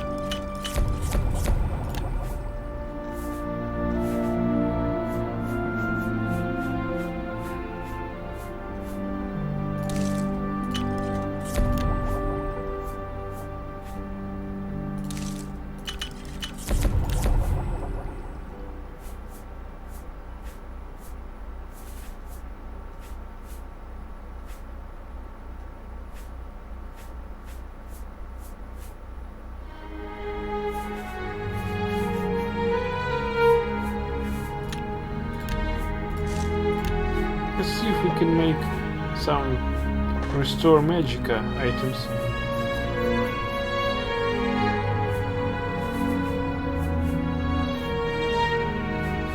Holy hell, how much stuff we have.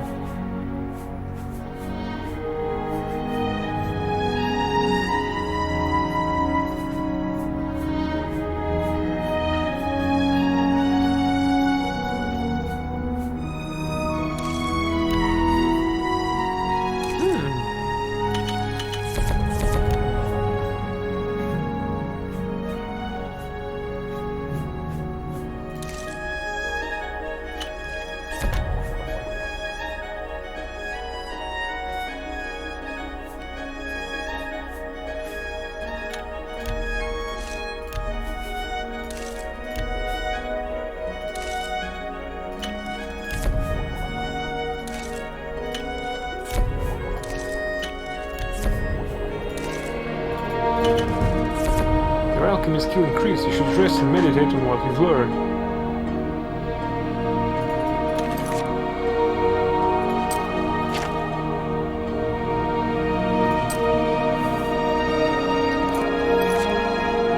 There's still to cook lots of stuff.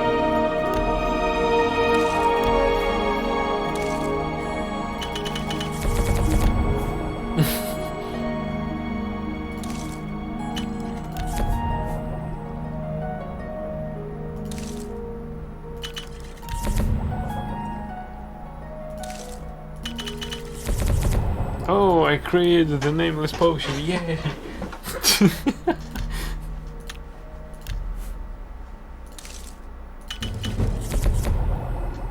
Again! But I created this potion out of nothing. That's interesting.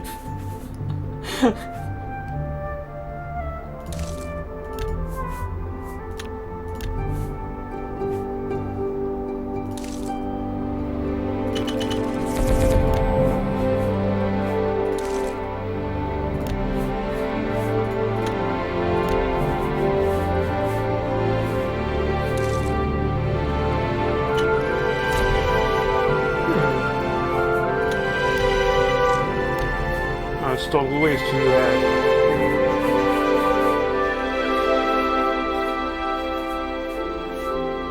Pumpkin.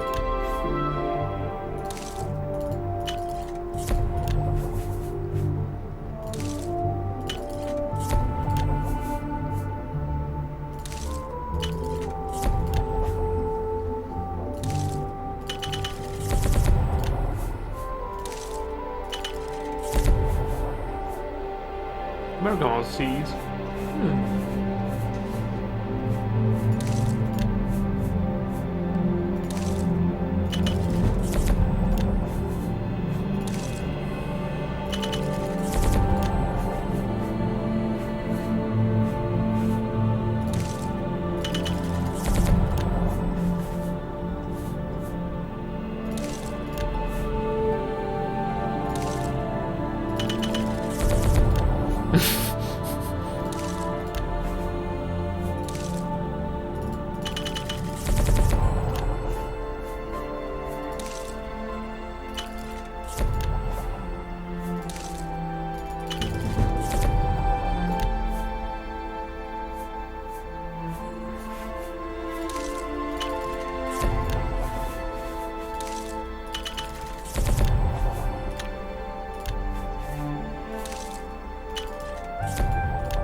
Well, I think this goes well. After all.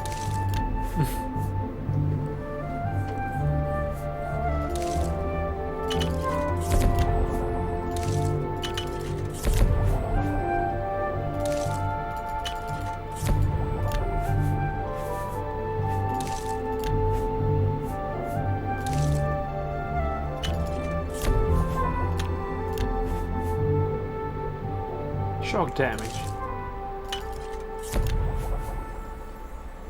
Column bean root pulp.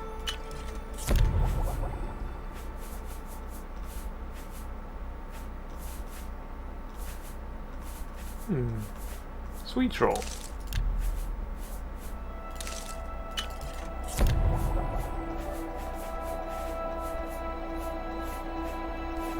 Tobacco.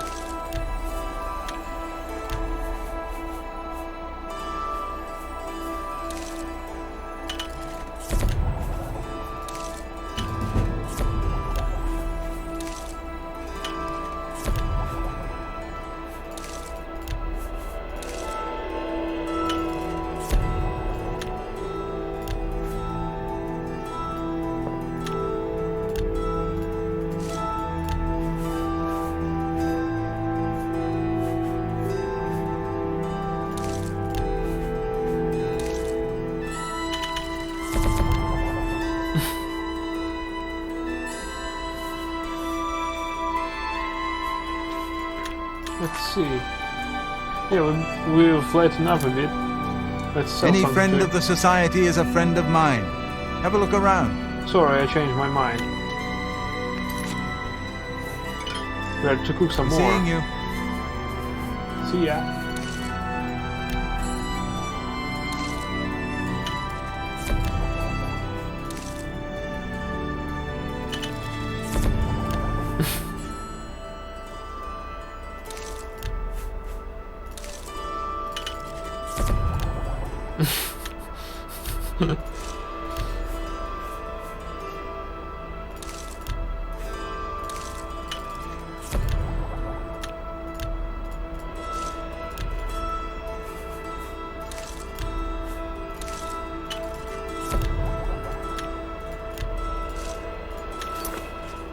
Alright, we're near the point when we can finally be on our way.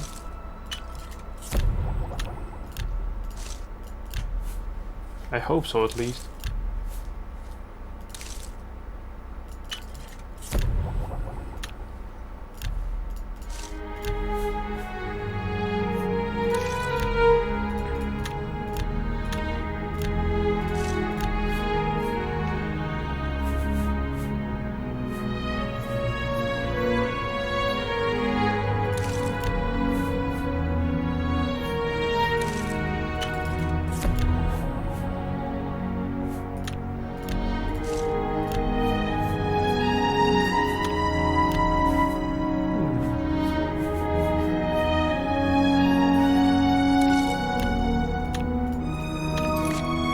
Oh yes, we can run now.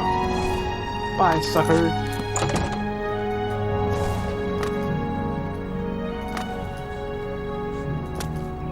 Get your black horse courier here.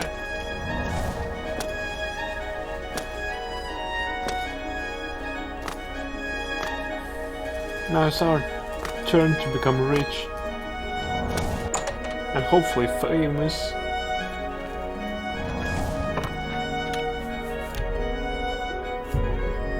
It is good to see you again. Have a look around. You won't find better prices in all Tamriel. Yeah, let's sell some shit. You drive a hard bargain. A fine transaction.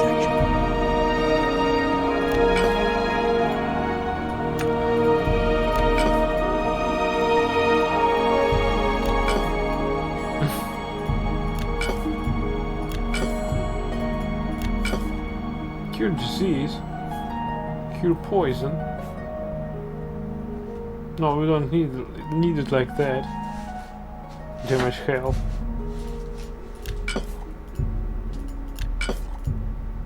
That seems a fair price.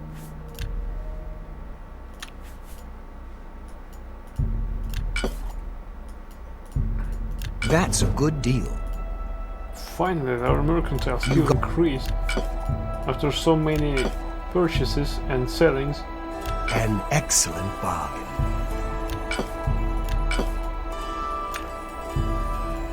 That's a good deal. No, it's not. Give me a discount already. We've done so much for you.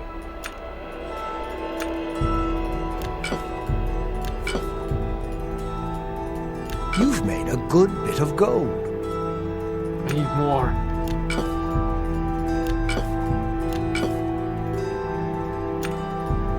That seems a fair price. Yeah, for unlucky potion there is. That's more than I'd usually pay. You drive a hard bargain.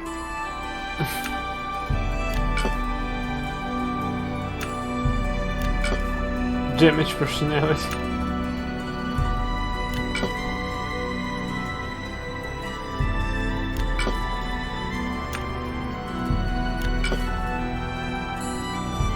An excellent bargain. A fine. That's more than I'd usually pay. Dispel, don't know what's that. Fortify Magicka, now that is not very useful. 27 points. Light. No thanks. Name potion, oh yes. I made five of them. You've made a good bit of gold. Yeah, for nothing, you know. You've made a good bit of gold. Good of bit of gold by exploiting a bug. Poison of illness. Resist fire. You got a great deal. That's a good deal. You got a great deal there. That's a fair deal. You got a great deal there. You've made a good bit of gold. That seems a fair price. excellent bargain.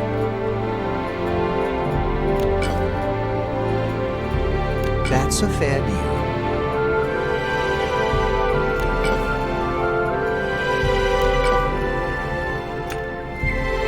You've made a good bit of gold.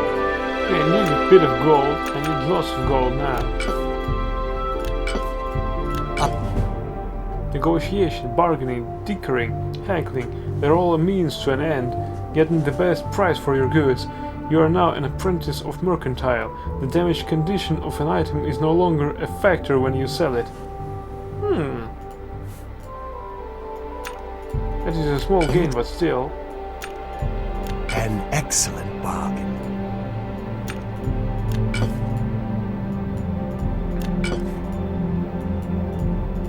You got I've got lots of gold here.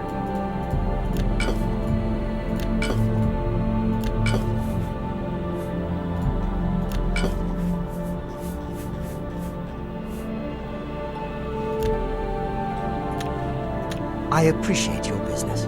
Me too. Thanks. Please return soon. It's always a pleasure to see you. Come on, come on.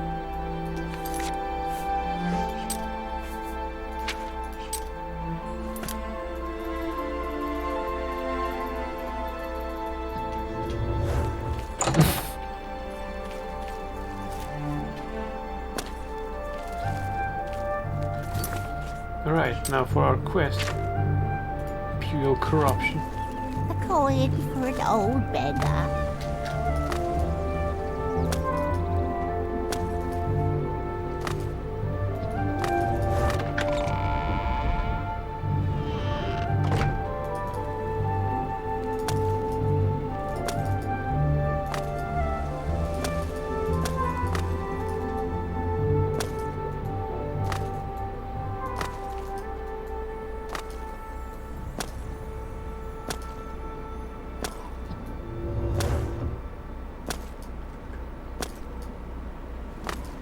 What time is it? 12:26 p.m. What skill just did increase just now? I hope it's sneaking.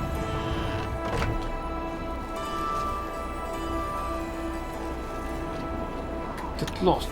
I'm picking your pocket. It's all over. Yeah, right. A fine of 25 gold just by stealing 2. State your business. Yes? Don't. Yeah. Was that supposed to be a compliment? I'm no, not. You're pathetic. You're. That's pretty good. I don't. Not bad. Not bad at all. Yeah.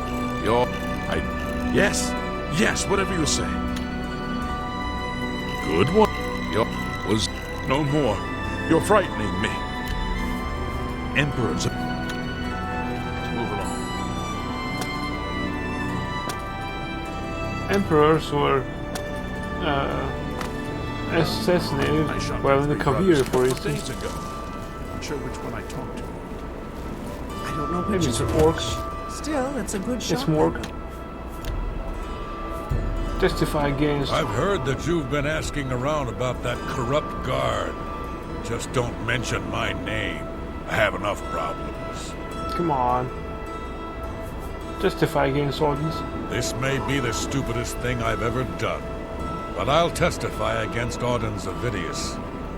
I suppose someone has to stand up to him. Yay. If you're an alchemist, the main ingredient is a good place to shop. Yeah, see how much money have I got? Tell me more. It's because of the main ingredient. Damn Dutchman. I bet they're all crooked. Lurongro Gurzog has agreed to testify against Audens Avidius in the morning. Now I just have to get Ruslan to testify as well. I hear they're always looking for recruits. I hear you. Safe travels. A storm again? Come on!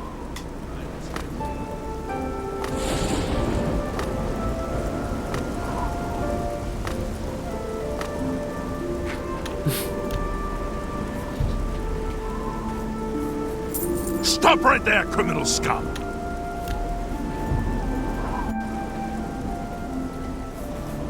Stop! I won't stop, I need your money desperately.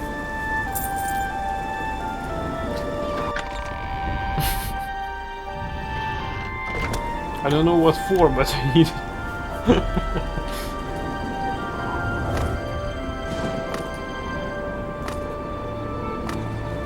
This is home. Well, if I were to encounter such weather, I'd be too. Wow, 119 gold pieces.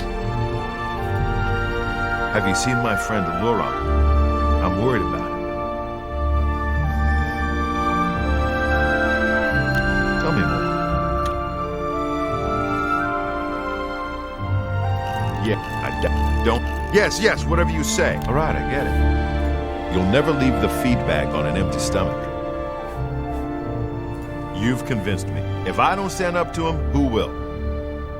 Just hope I'm not committing suicide. Where's Laurent anyway? Damn watchmen. I bet they're all crooked. I've convinced both Ruslan and Laurent to testify against Audience Avidius. I hope Itius Hain is true to his word and arrests his fellow watch captain, otherwise those two are going to be in a lot of trouble. I could keep an eye on those two and make sure they go to see Itius first thing in the morning.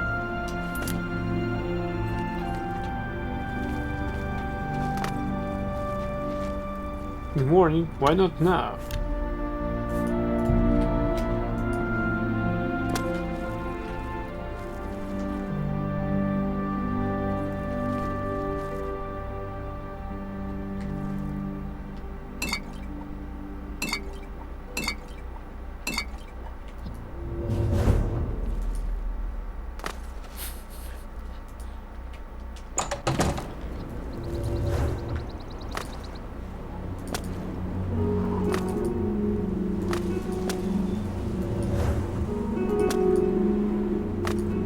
I guess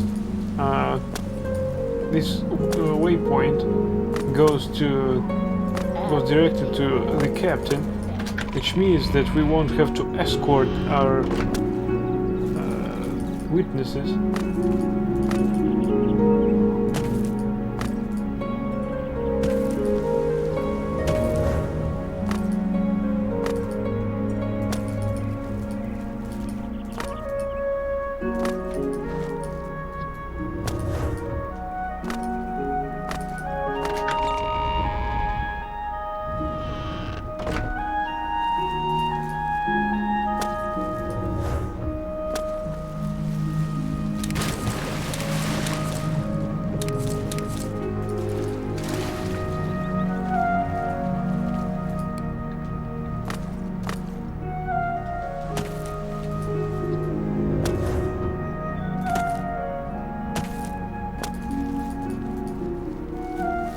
Why do I think that we'll need both Magica and Stamina to complete this quest? I don't know why. The foaming flask. Alright, it is Hain. Can I help you, citizen? Yeah, you can help me. These are very serious charges. If you can get 2 witnesses to testify against Alden Zavidius, I'll arrest him. Otherwise, I can't help you. What now? Long live the Empire. Afternoon.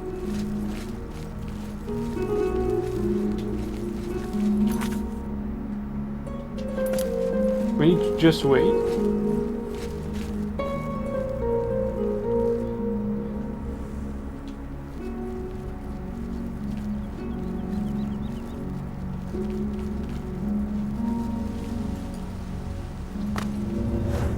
Can I help you, citizen?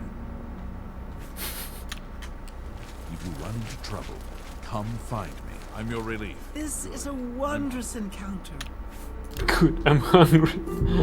Well, Thamriel of Tamriel, what are all those strange creatures in the garden? Where are all the white birds? What the hell are you talking about? Certainly. Get away. You can't. What a wonderful compliment. You can't. Goodness. Really? You should be ashamed. I needed some cash, so I went to see Jensine. Good day.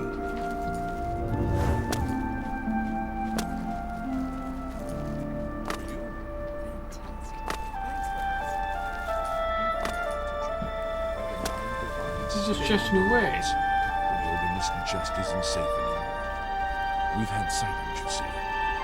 The Daedra. Good. Okay, so if we need to just wait until these witnesses come to him, To know. then Farewell. let's go and unload ourselves.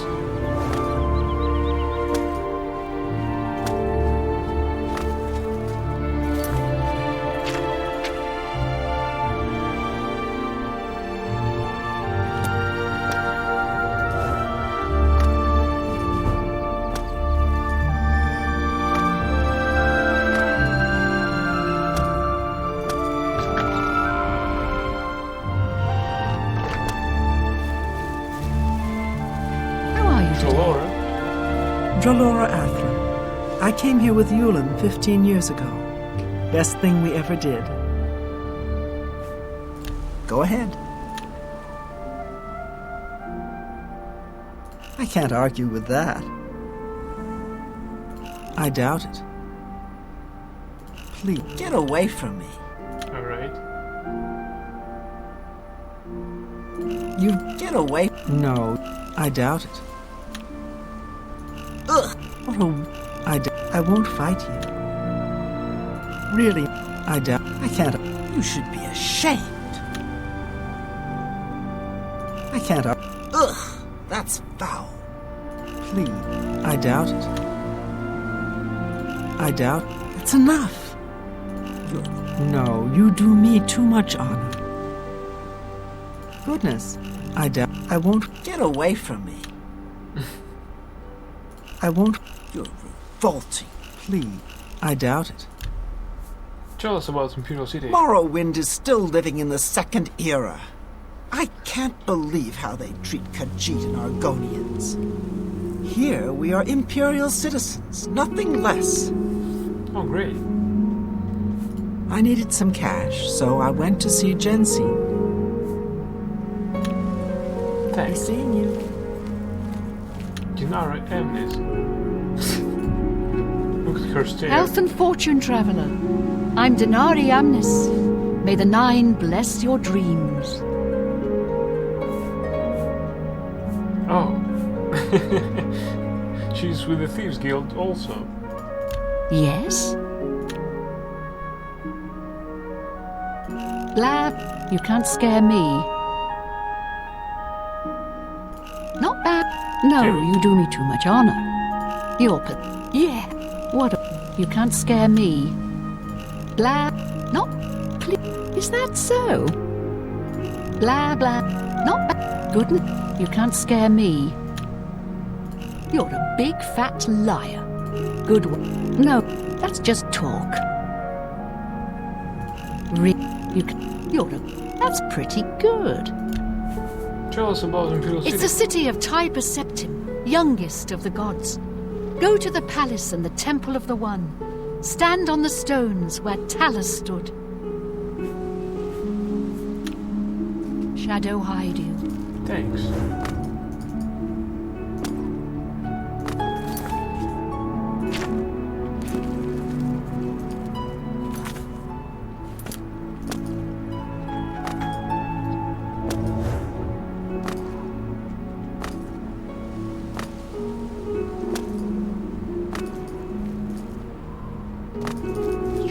Set of heavy armor weighs so much that in order to loot something we'll need to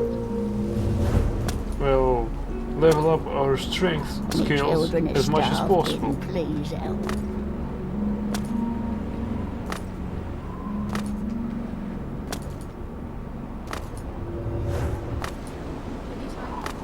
What's going on with you? They say syndicates of wizards have led a boycott of the woods in Orlando. Those born in the sign of in the shadow can make themselves invisible. Who's overall grew there? Hey, give me your money. Thanks.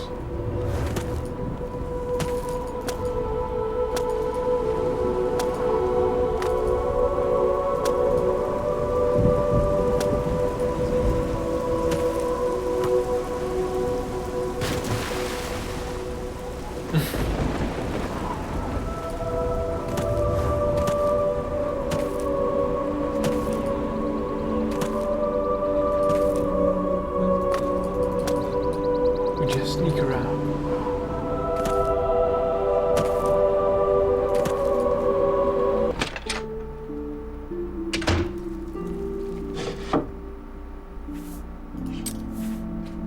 I think we can store it because right now no one can buy it with a full price.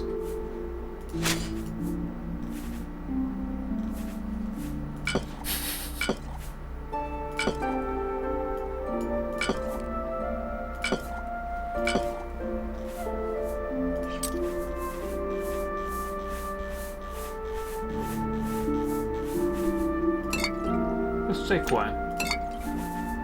I meant that, but alright. Feather 75 points, nice. Stolen name potion.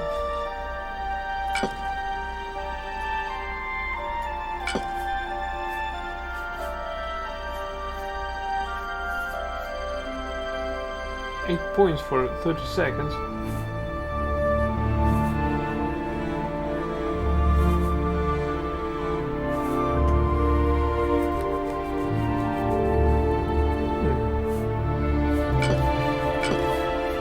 Ben gives much more.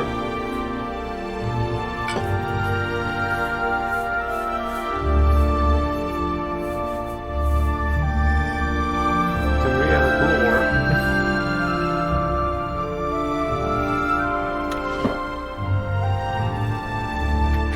Yeah, let's sleep to level up.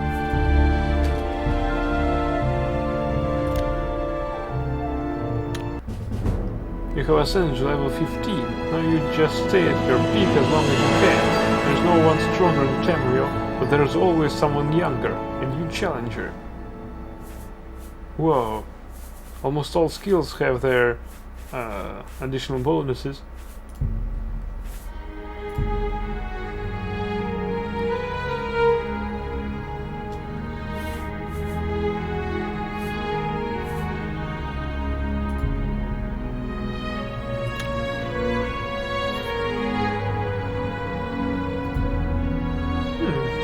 Good one.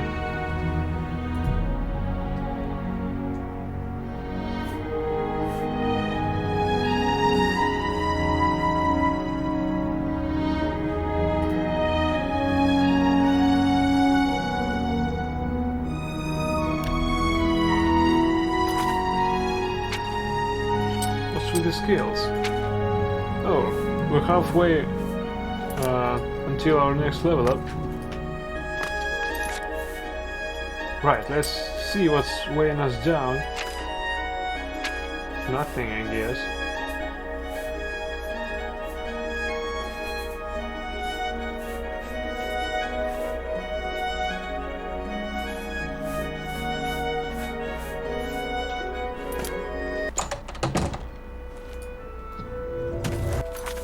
Alright, let's see.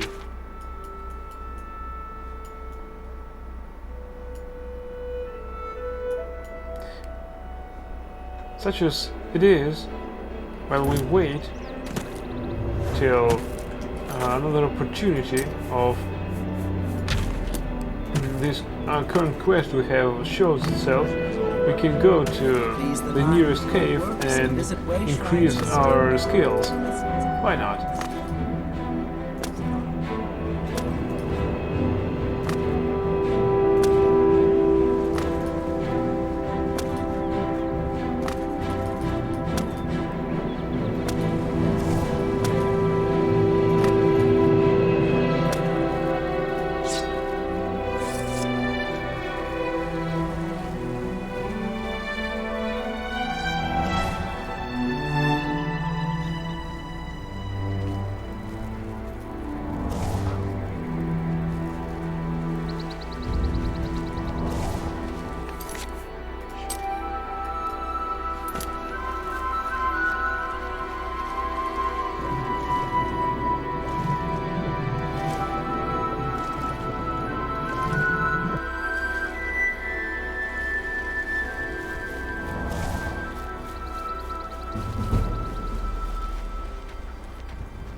Sneaking around. Who sees us? Oh, this does. Oh, this is not a doe.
Sorry, Wolf.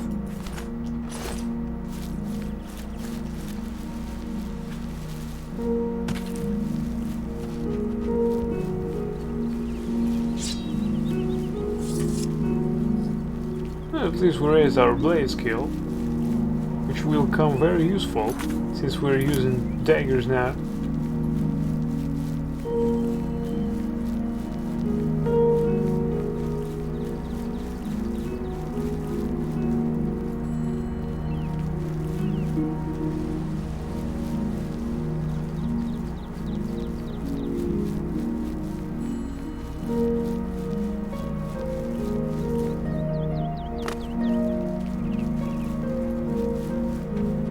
There's such sneaks that casting spells doesn't make any sound.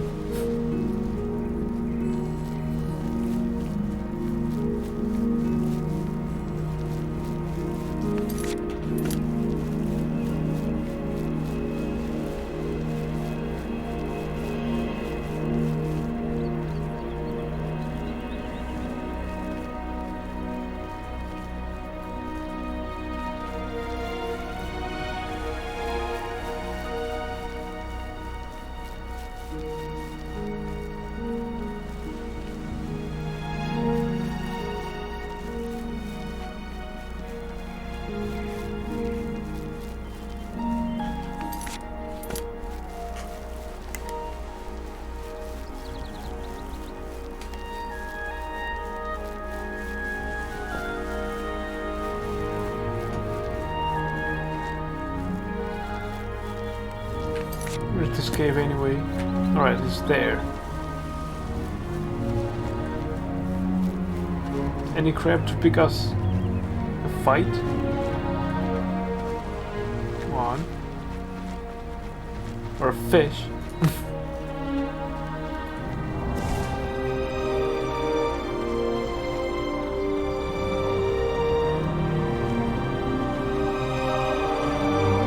What a beautiful sunset.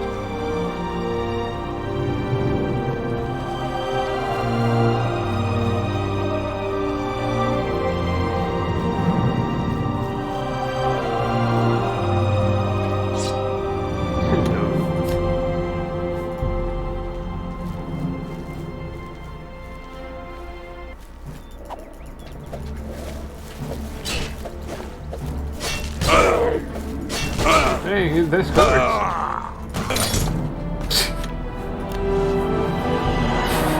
We're dead, but at least our light armor skill increased.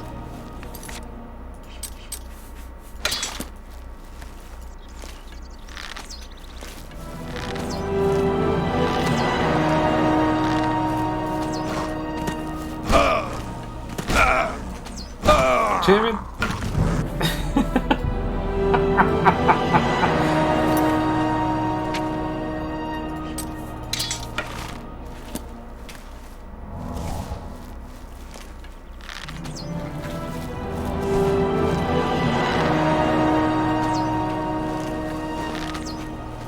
We need to reach the water, come on!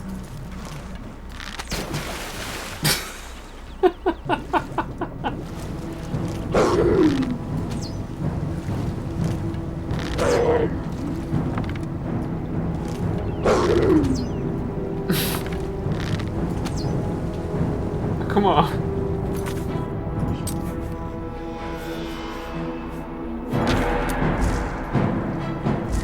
I'm not underwater, come on!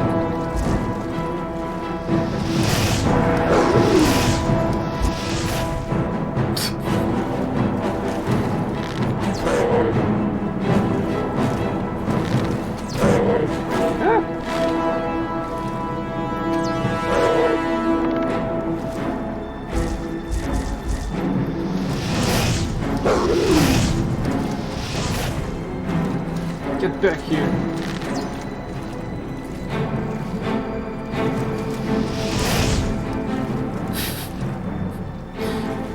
Hunting in this game is so fun.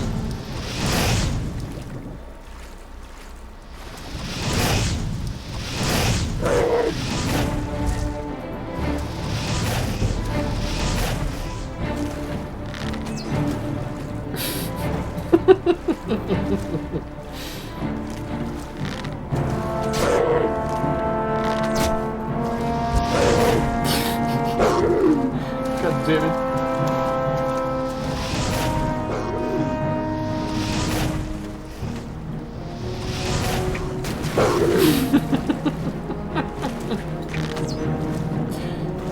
Give me back my arrow.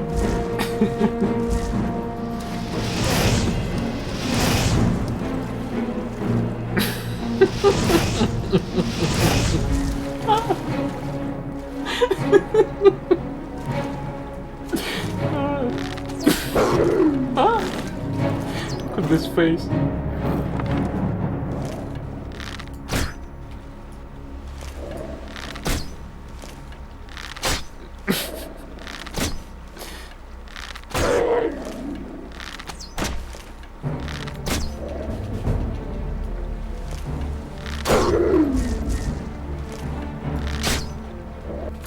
Alright.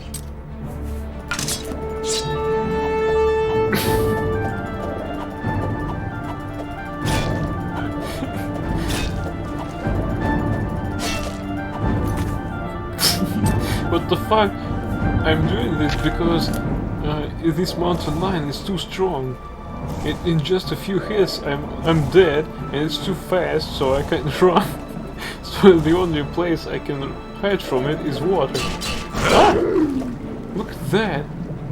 It took 20% of my health with one hit.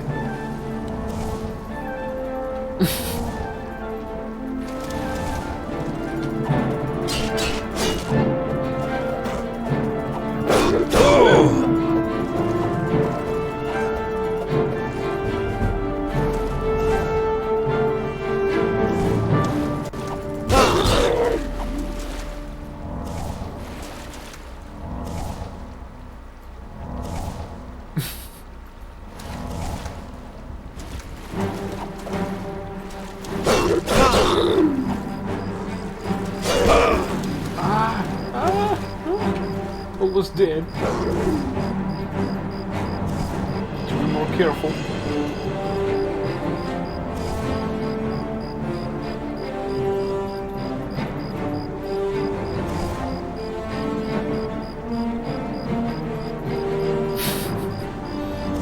So here's how it goes. We just heal ourselves with Magicka. and going for another round of hitting it with our dagger. So that's hunting with dagger for us. A true hunter of Skellige forests. Well, almost true. Oh, we can save. Good one.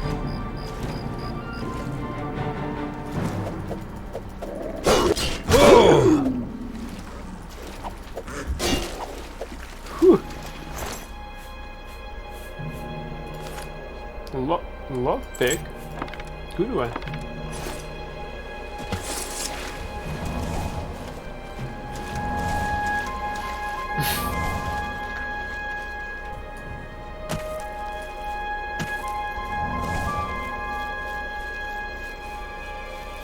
So that's how hunting in this game is done. Wolves are too slow and too easy. Mountain lions are too strong and too overpowered. But it's realism after all.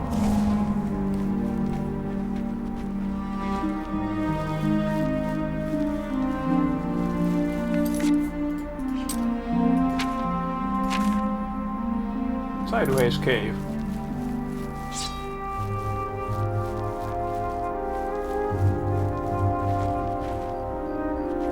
What's that? There's something glowing there.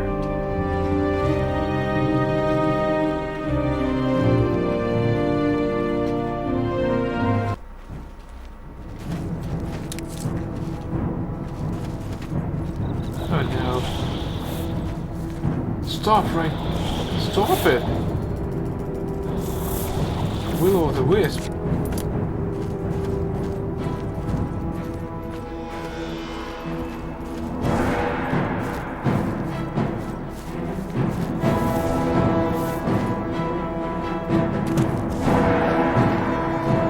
We need to heal ourselves first in order to engage it.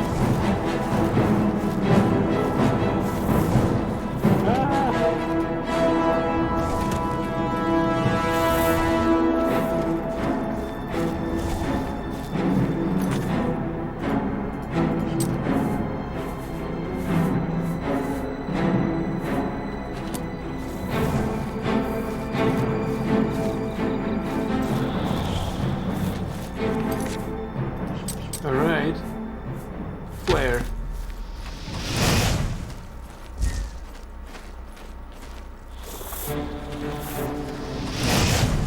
Oh, it can be damaged that way. Good one. I think so, at least.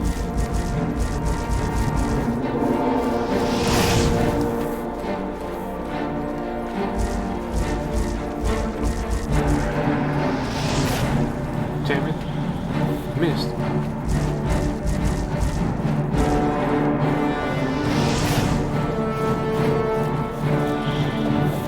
Your attack has no effect.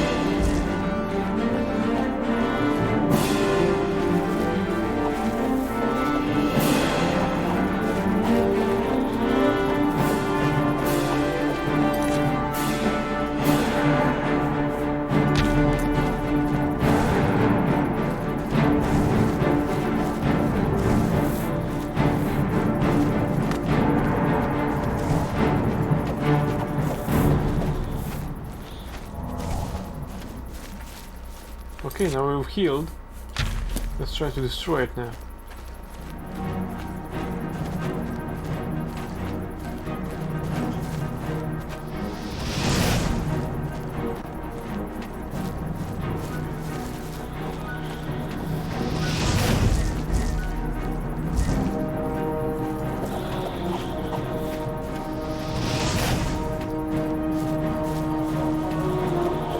We're slowly, but damn it. We can slowly win this.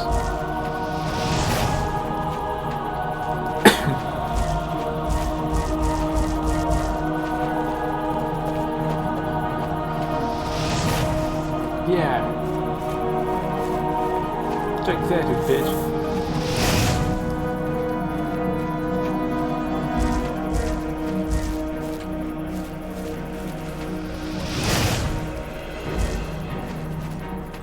need more destructive magic. Also, we needed to take less magic out of us.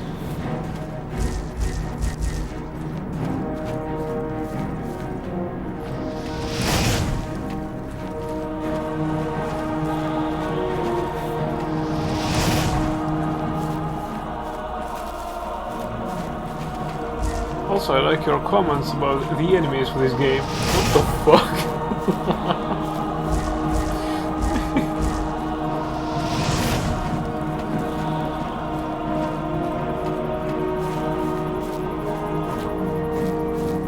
Come on.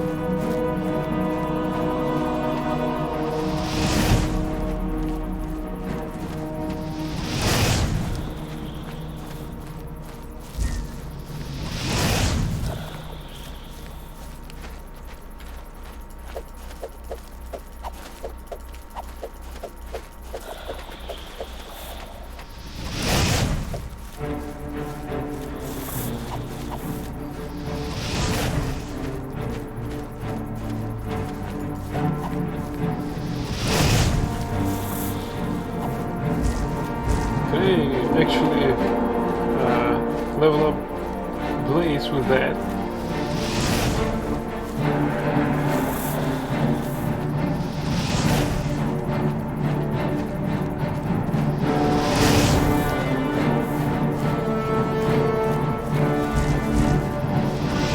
I need to land the successful strikes.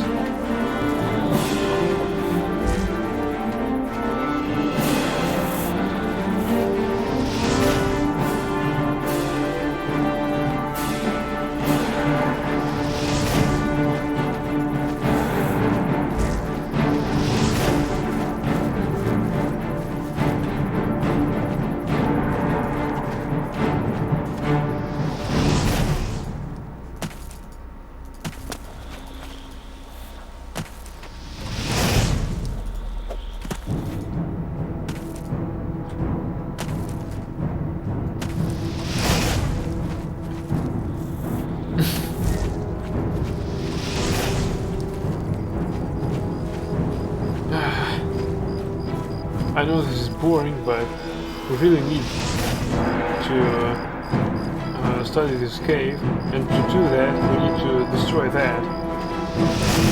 First it was him, at least I managed to destroy this stuff. We need more skill to do the same thing.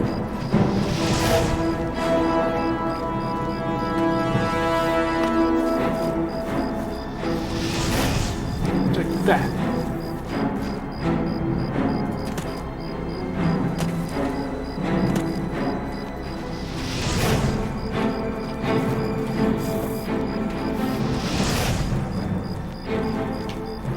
A few successful blows and it will be destroyed.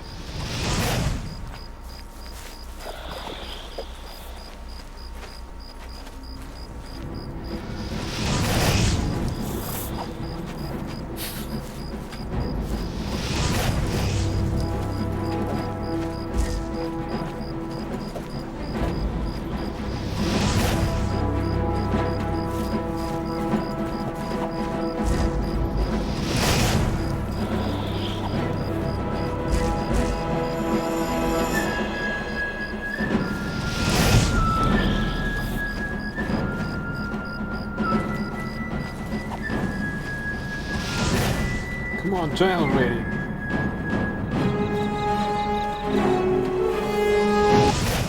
Finally.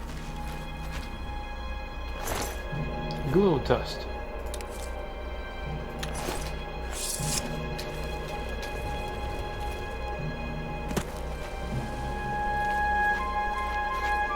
Alright, let's see what's inside.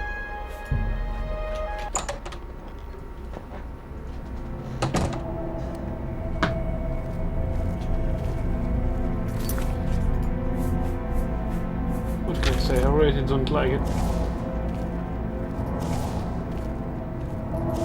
I have a bad feeling about this, etc.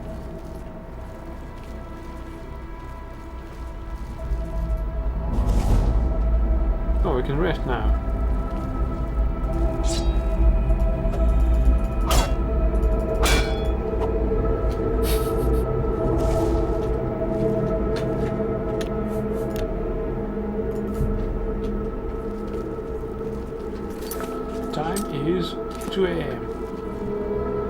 So we've got plenty of it to storm this cave. I see something moving out there, and it's big. I think it's an imp. Can't be sure of that. 2 imps, to be precise. Oh, what's that? A zombie?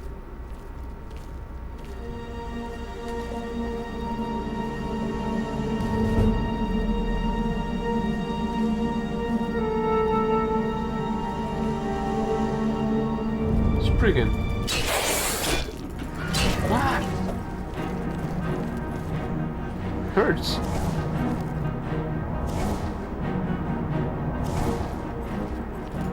What's that? Ah! It's a bear.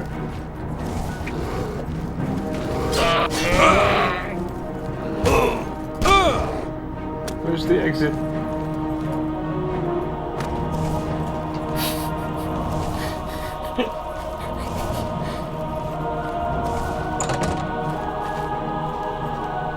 It can't use doors. I hope.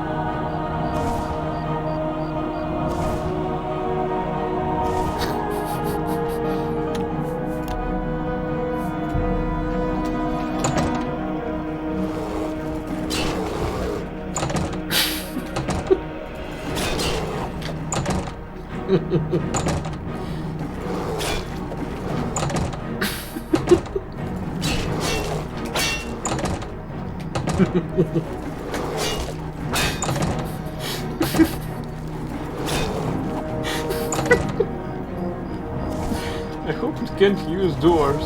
Really, I hope that. No! Fuck off!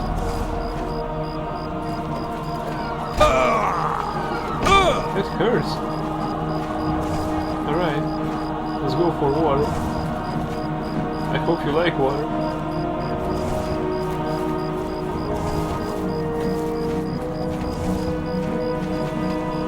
Alright, let's see. Fuck off.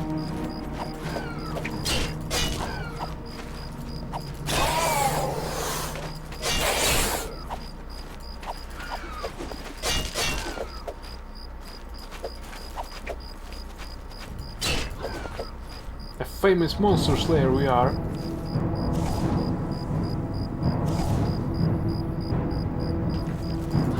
Whoa! Whoa.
That hurt, you know.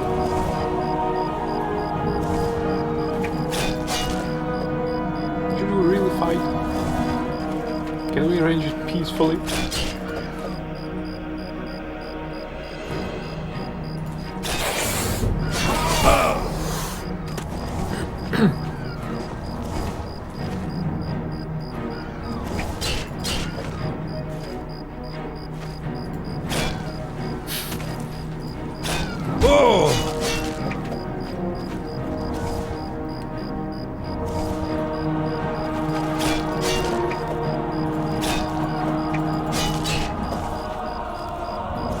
healing yourself? Whoa! Little bitch.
Damn it! Strong attack is useless.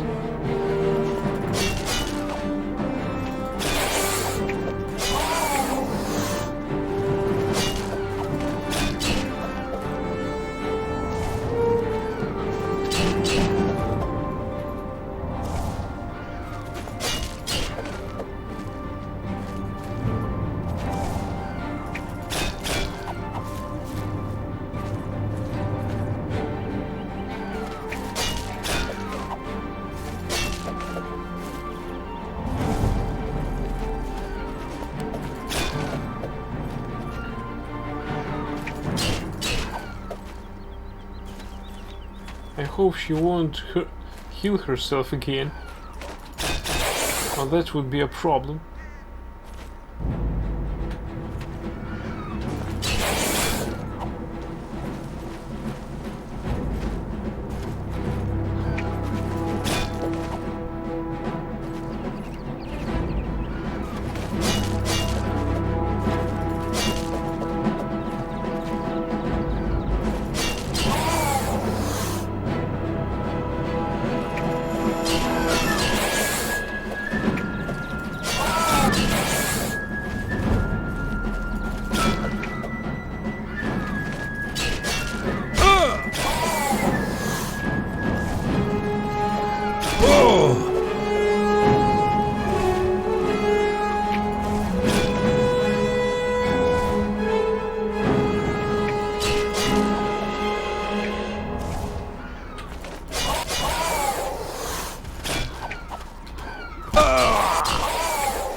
Finally.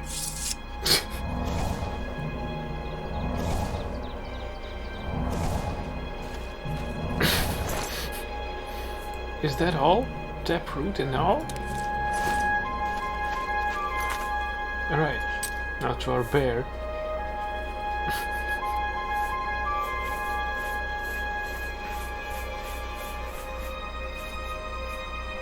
Yeah, let's use a repair hammer.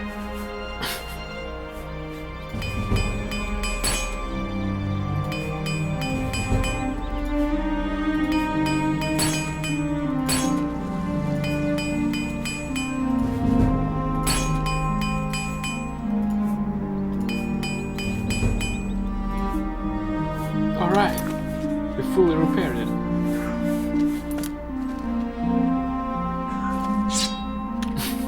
Let's go and kill the bear. Where is it?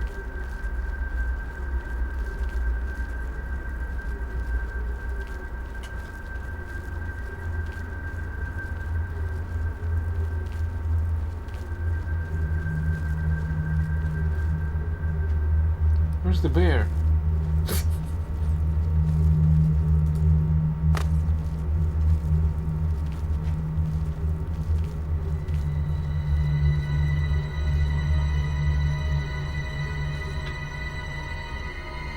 I wonder where did it came from?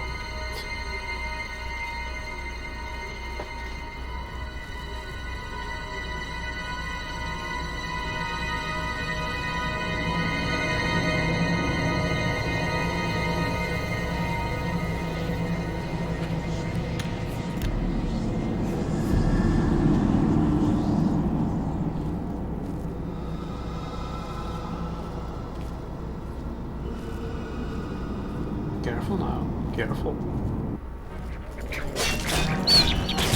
Ah! Take that!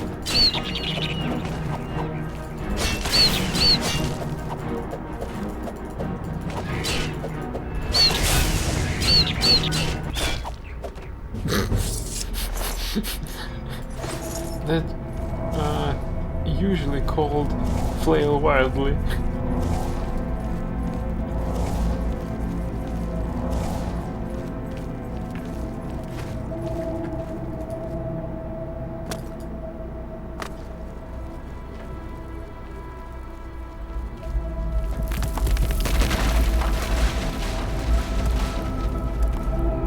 That. I didn't like it at all.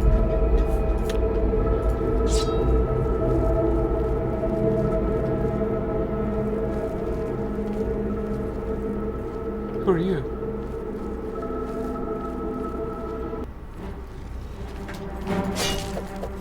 Minotaur?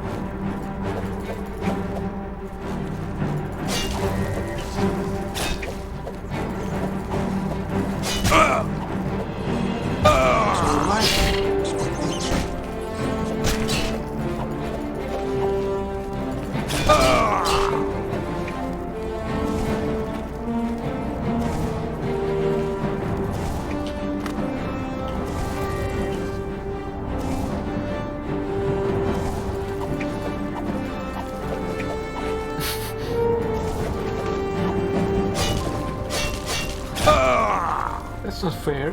Come on.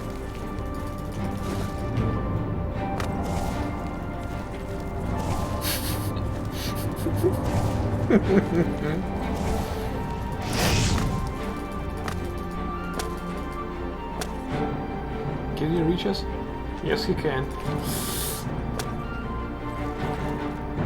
No, he can't now. What was that?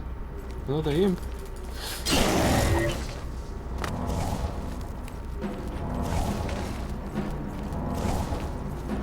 This is hilarious.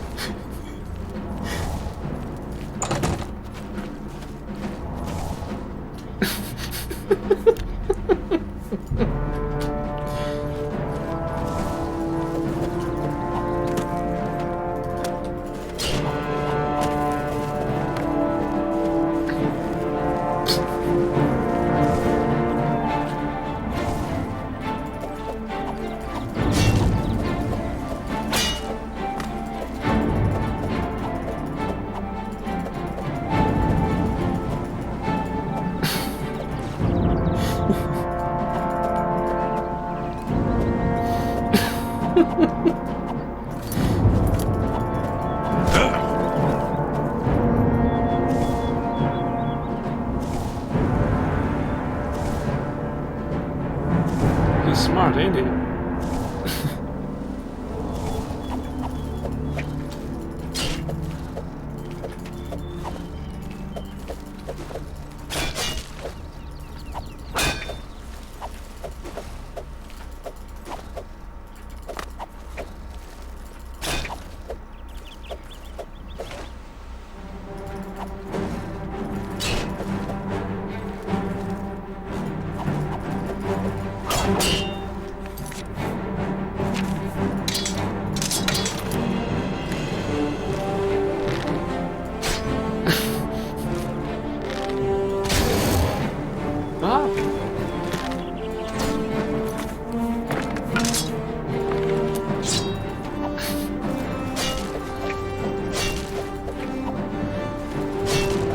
For a fight now.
He's retreating. Oh, that's something interesting.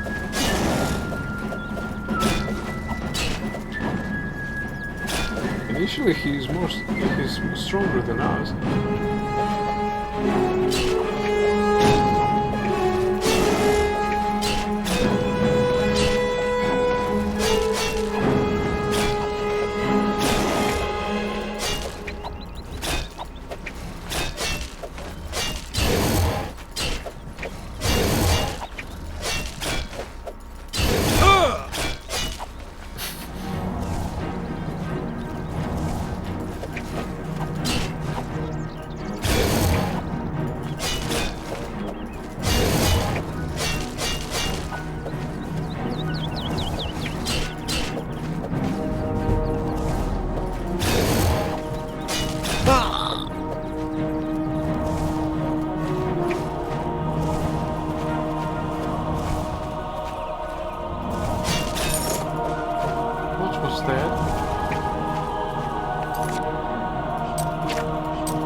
Broken item.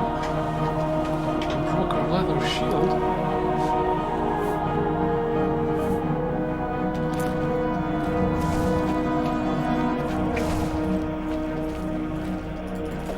Oh! What the hell is that?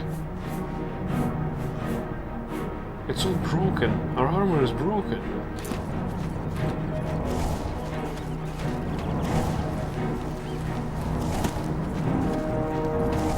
Can we repair it?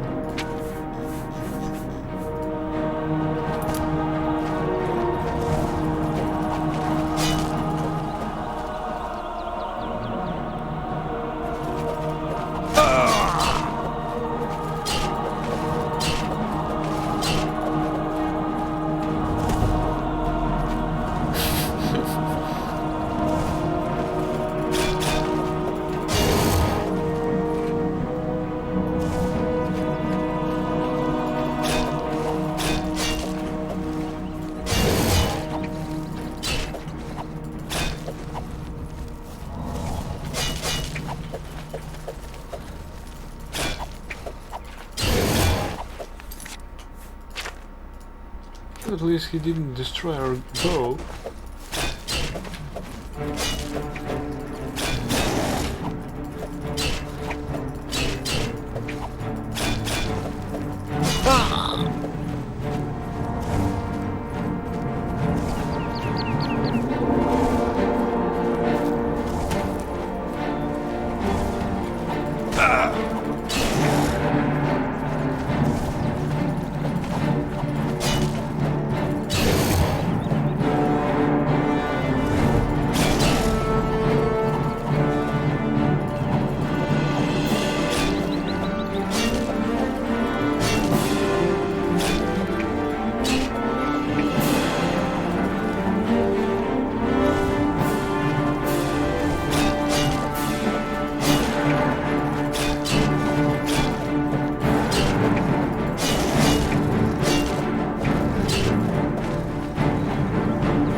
techniques from long practice sessions with all manners of blades had its benefits. You are now an apprentice with blade weapons. You have a new standing power attack which does extra damage. Press and hold attack to use this power attack. Well, this is a total suicide if I do that.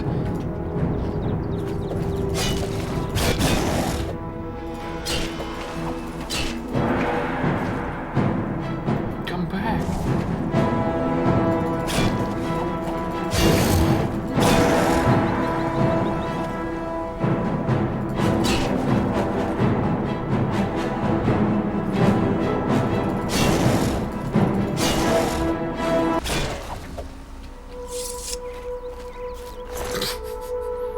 Minotaur horn.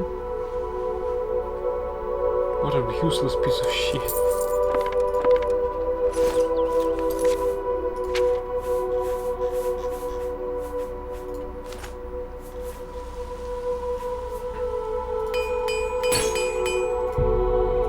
We need more hammers. Oh yes, we do.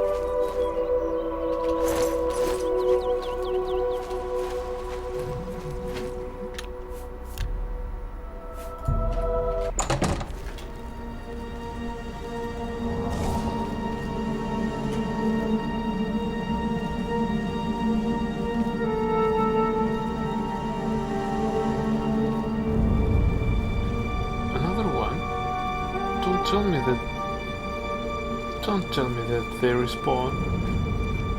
That would be a cruel joke.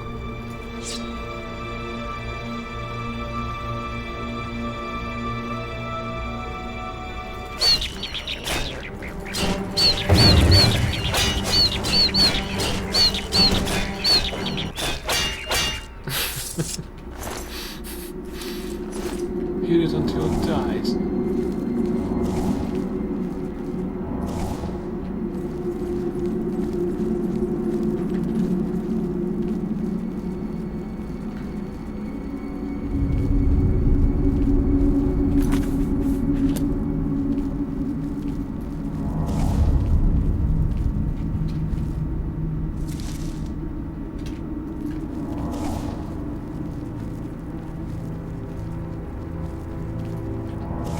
Oops, someone's there. Nothing's here. So there are two ways here.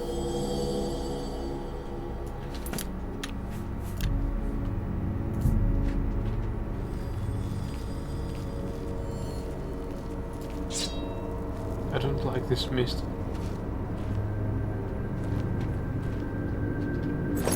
Oh, now we've got a new shield.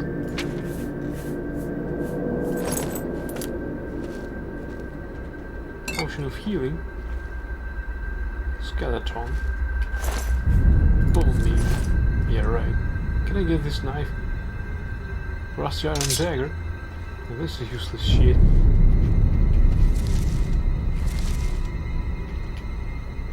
Against station enemies, it's a toothpick.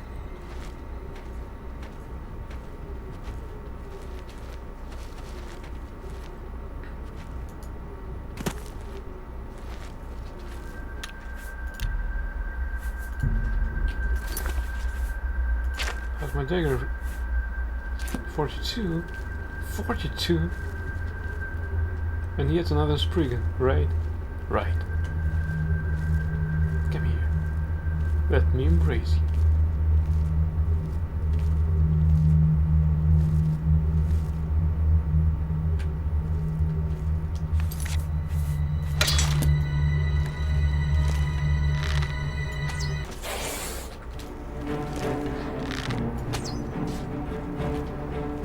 Summon the bear.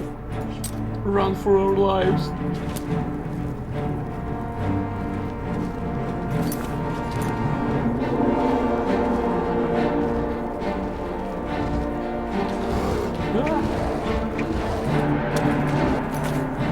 Which way now?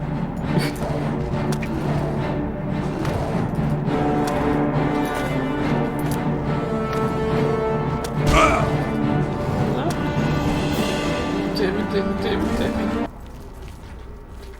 What? It lost us?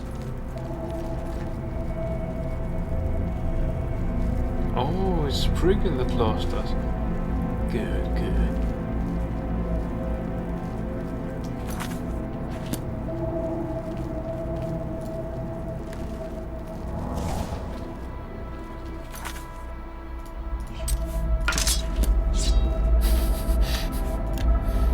Now we can stab her butt.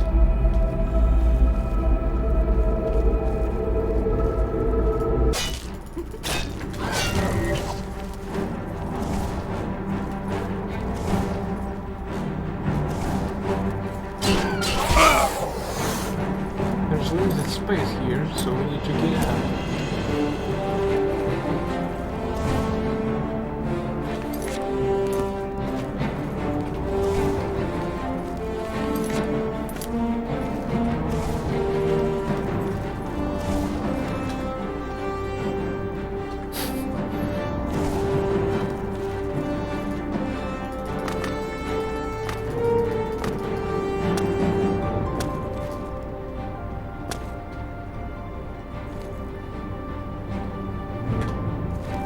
Where is she?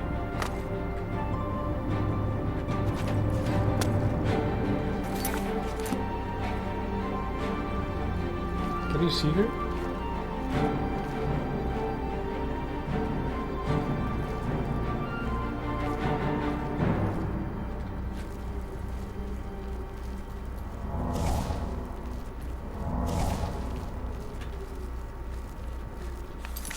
I bet she knows these tunnels.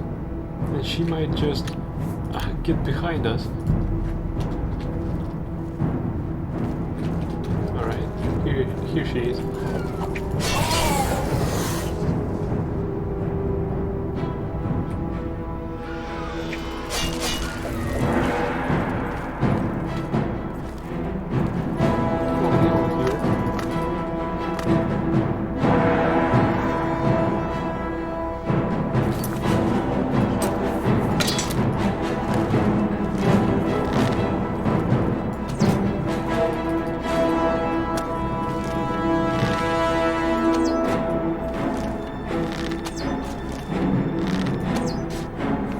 Maybe she has vulnerability to fire.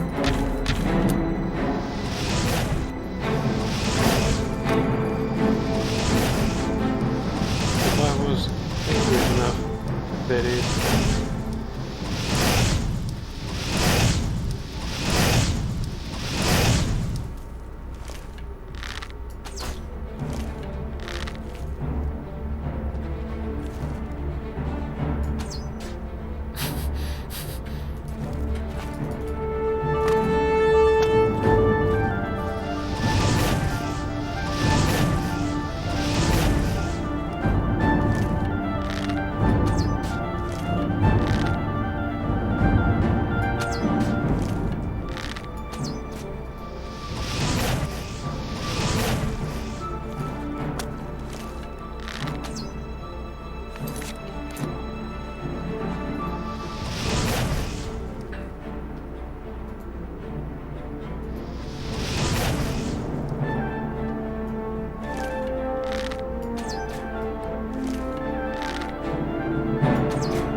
I can win out in the open, but here she has so many advantages that it would be stupid to try to battle her here.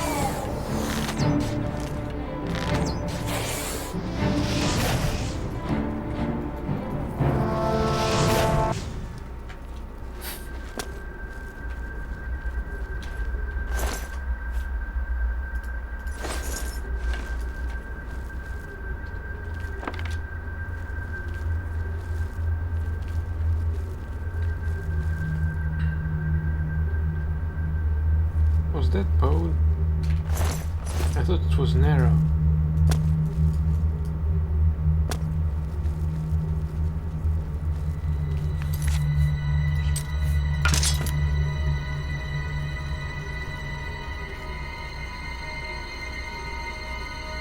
far as I know, enemies don't respawn here, but right now I'm not so sure. It's more of a hope than a fact.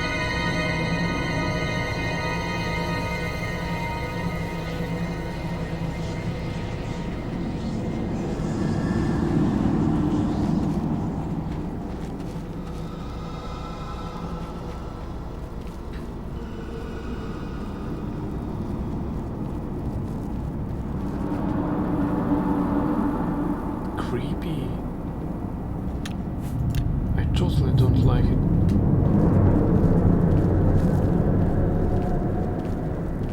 It's door. Hidden lake. Holy cow. But first, we need to explore this level of caves.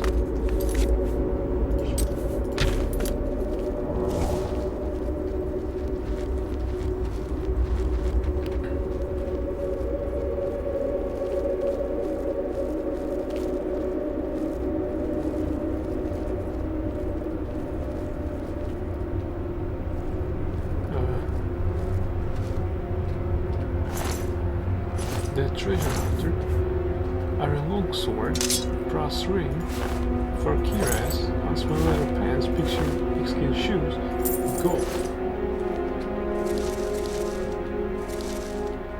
Sorry to leave you in this state, but I needed more.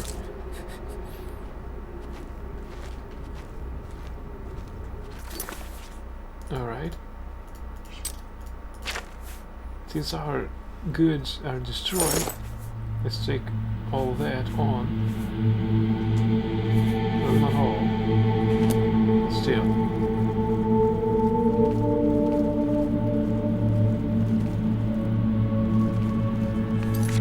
So we reached the other side. No, oh yes, we did. Good.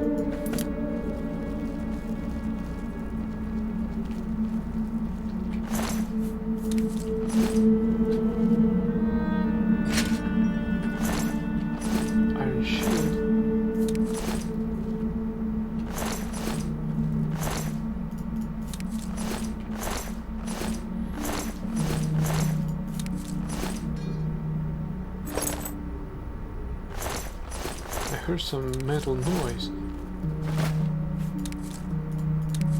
I hope it's not something that is coming for us.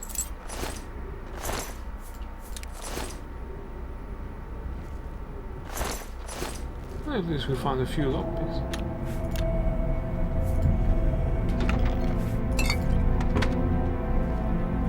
Healing potions. I see some gold coins. Only I could reach them.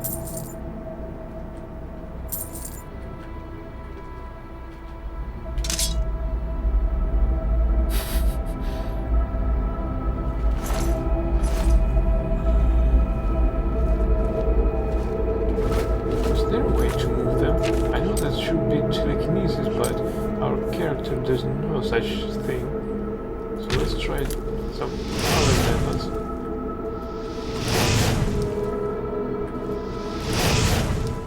Where's my gold? Where is it?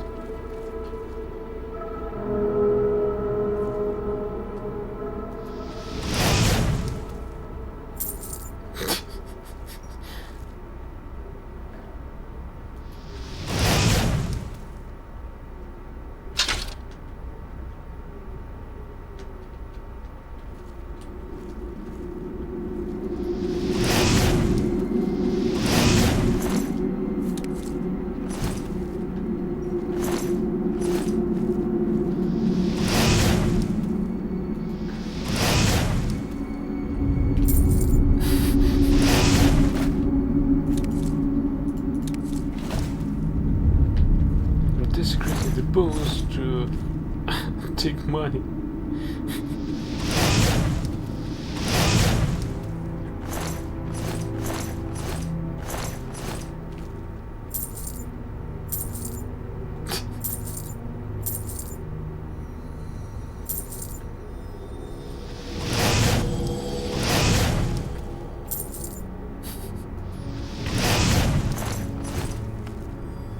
So I don't see any more coins.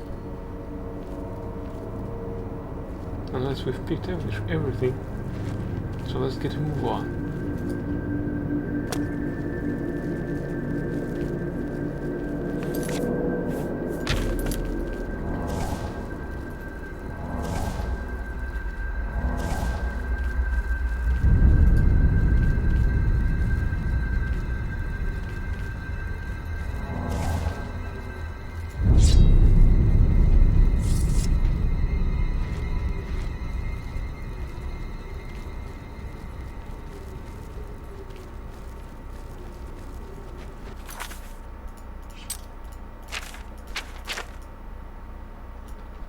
Right, we have another passage there, still explored, but I think that it's quickly done.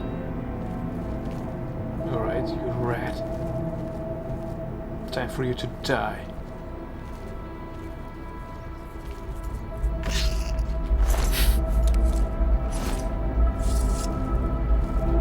That's how we initially wanted to play this game, right? Quick step and that's it.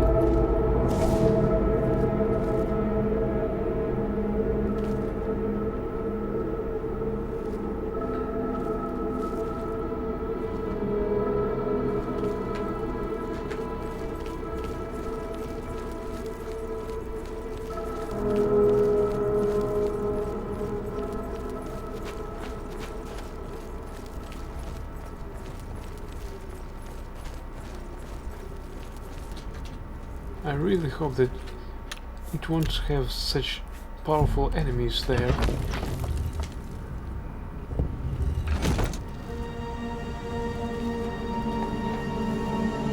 Oh, it has water here. Good.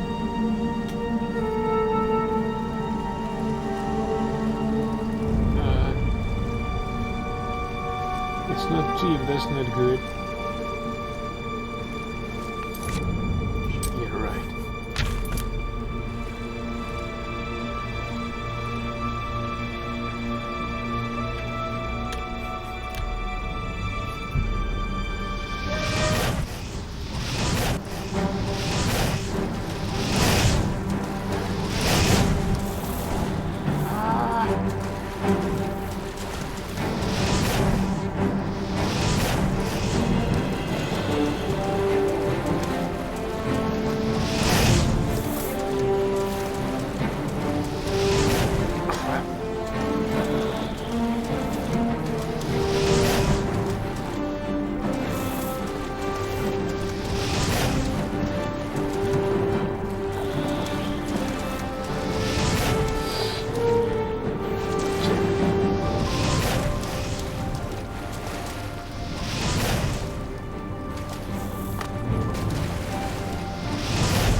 Why should we fight this thing?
principle is not to get cornered.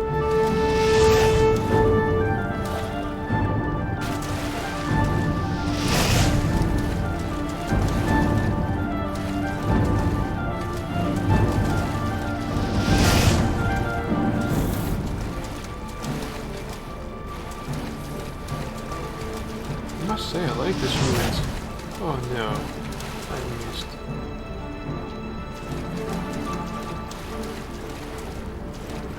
By the way, how are you affected by arrows? Let's see. Alright. Ah! Don't, just don't. What's this stat?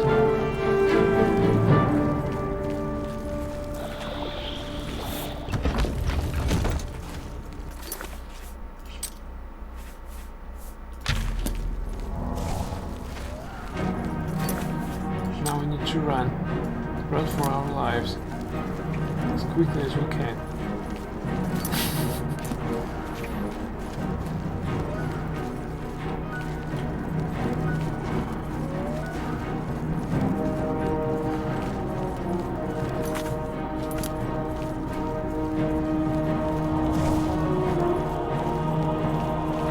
I don't know what is that, but it certainly is good. And it can follow us. It can't. Good. Where were we?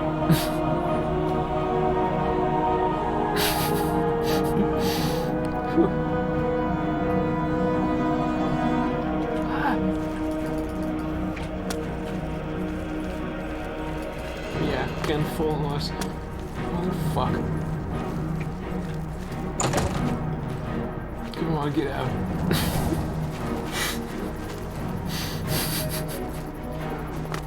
What the hell are you?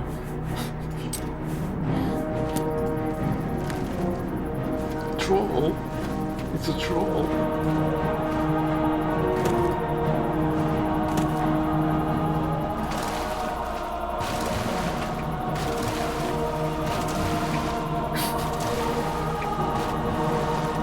Can you swim? No, you can't. Now we can destroy it. Let's take these daggers. We'll do it the painful way.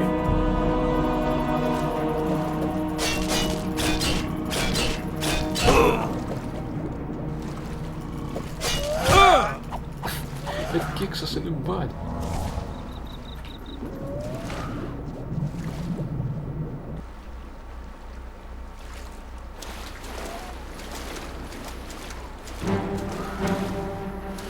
Where the hell is it?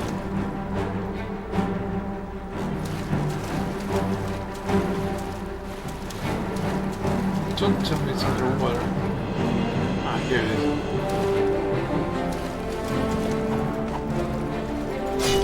Oh!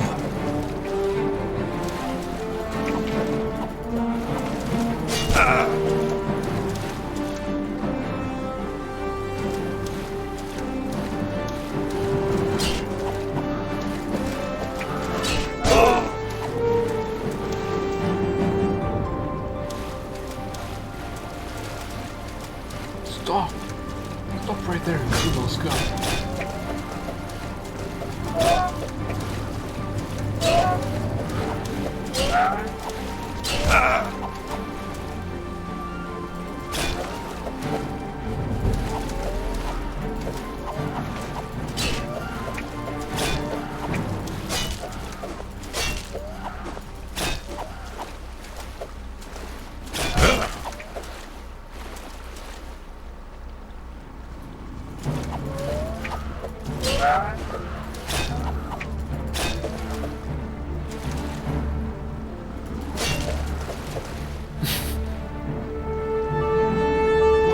Crab is also against me. Help me, Crab. Come on, bite his ass.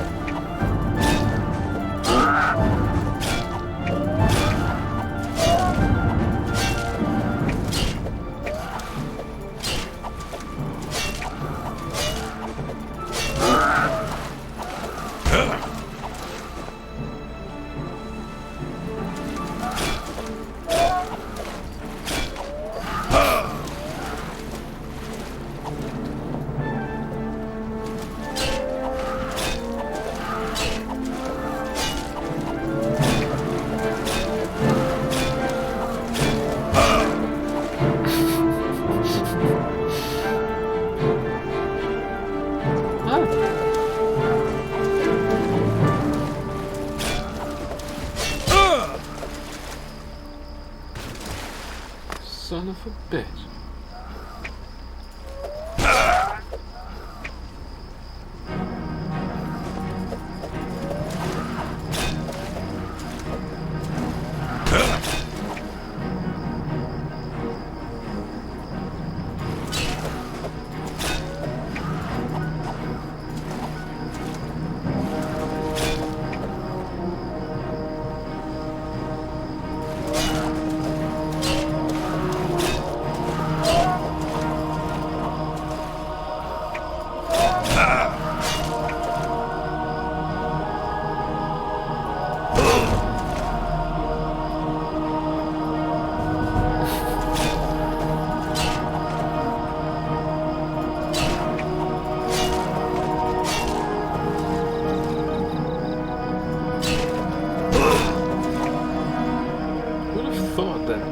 So near to the city lives a troll.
Skill.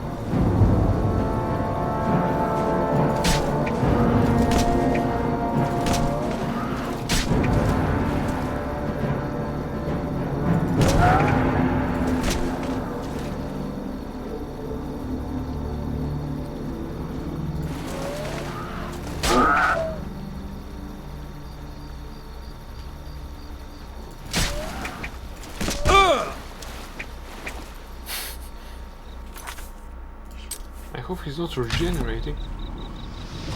Let's see. Doesn't look like it.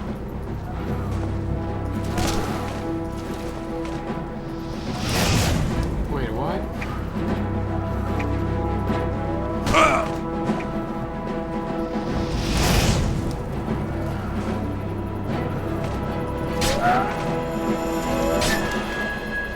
Oh!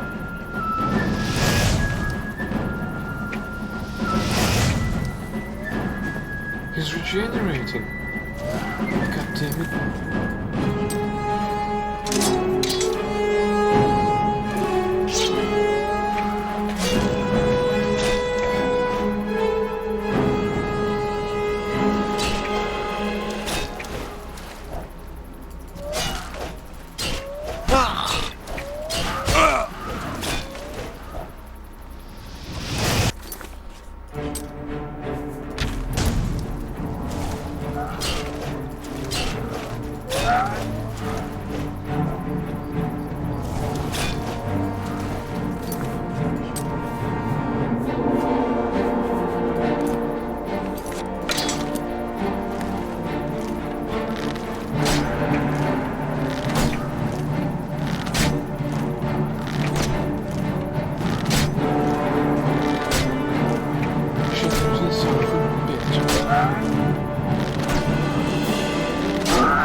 At least we destroyed a troll. I don't think that there could be more obstacles there. Well, except this will-o-wisp. I mean, will-o-wisp. Should be here somewhere. Still damaged, I hope.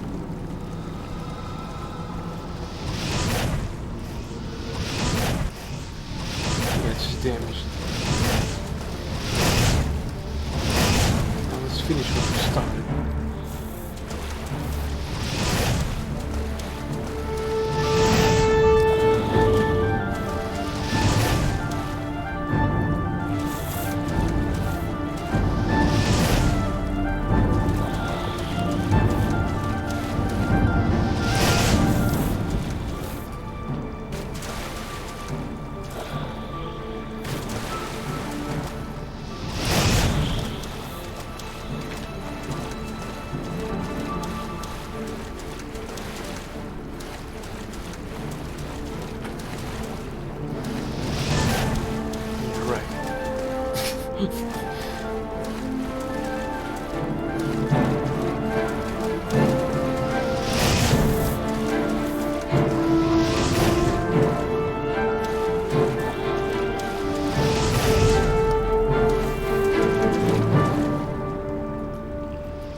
Do we have something magical with us? No. Everything we looted is not magical. Alright. Back to a fireball launch.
because my attack don't have any effect. I would like to punch it in the face.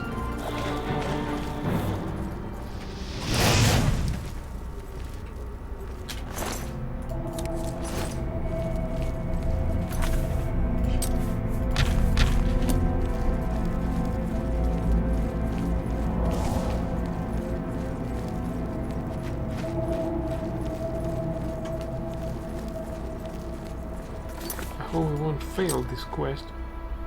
No, we didn't. That's good. After all, inside this game, we're already 2 days in this game.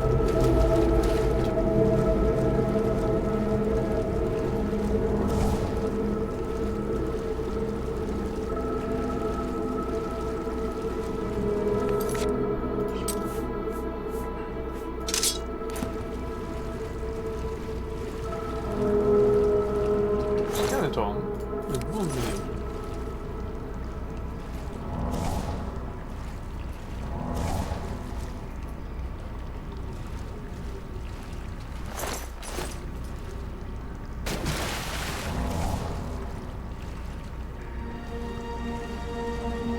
Beautiful.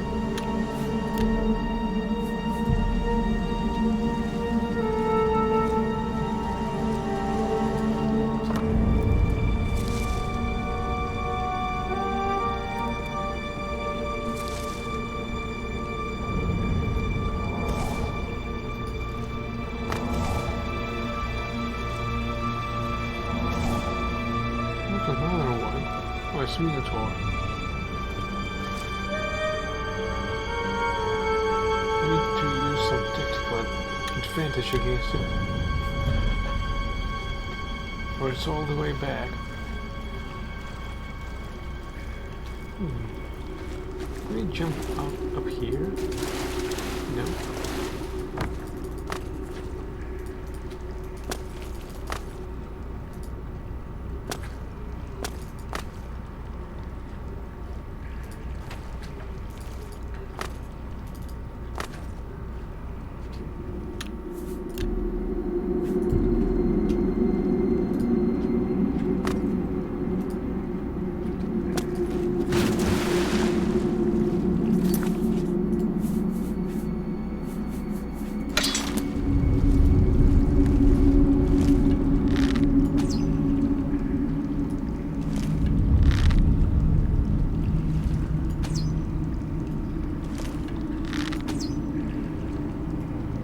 Hell.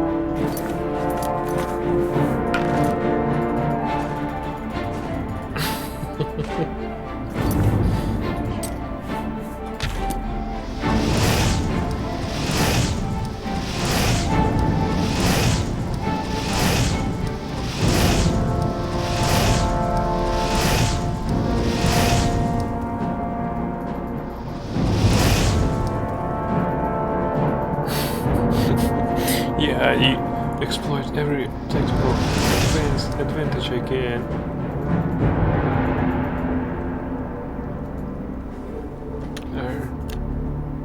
He lost the sight of us.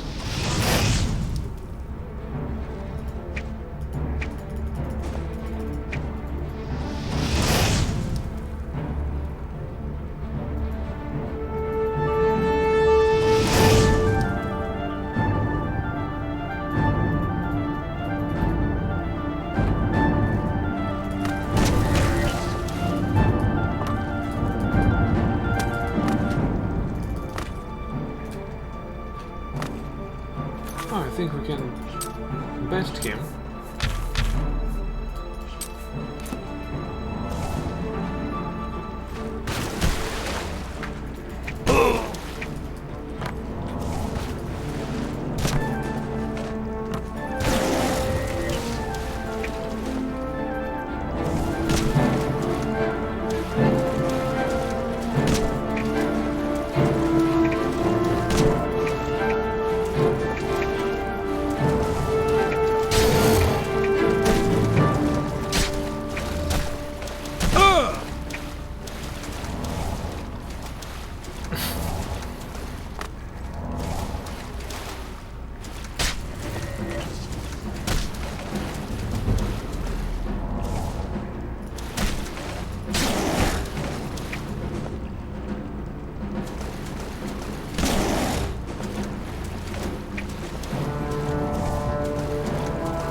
Sure, that's cute.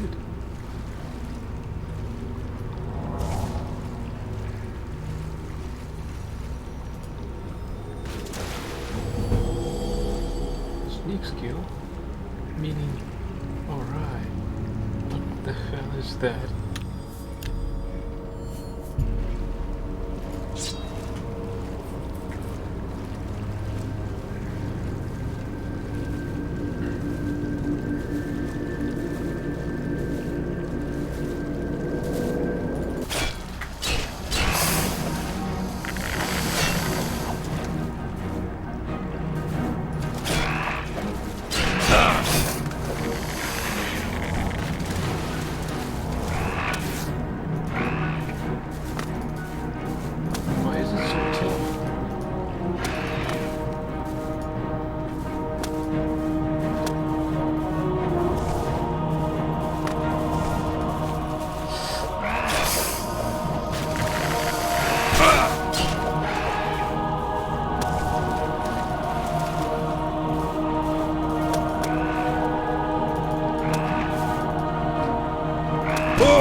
It is for me too, but we need to kill this motherfucker.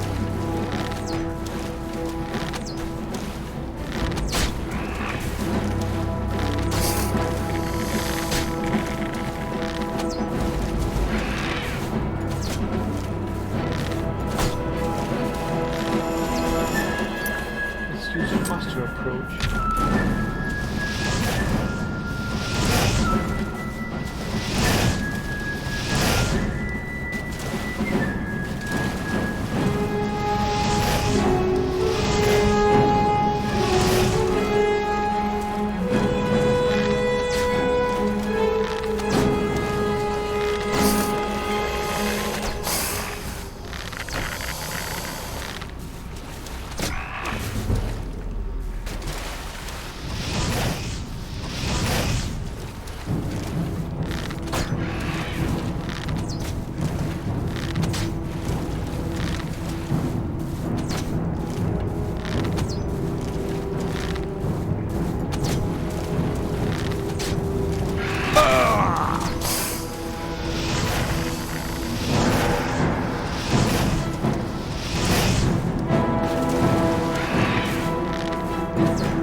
Thank you everybody for watching.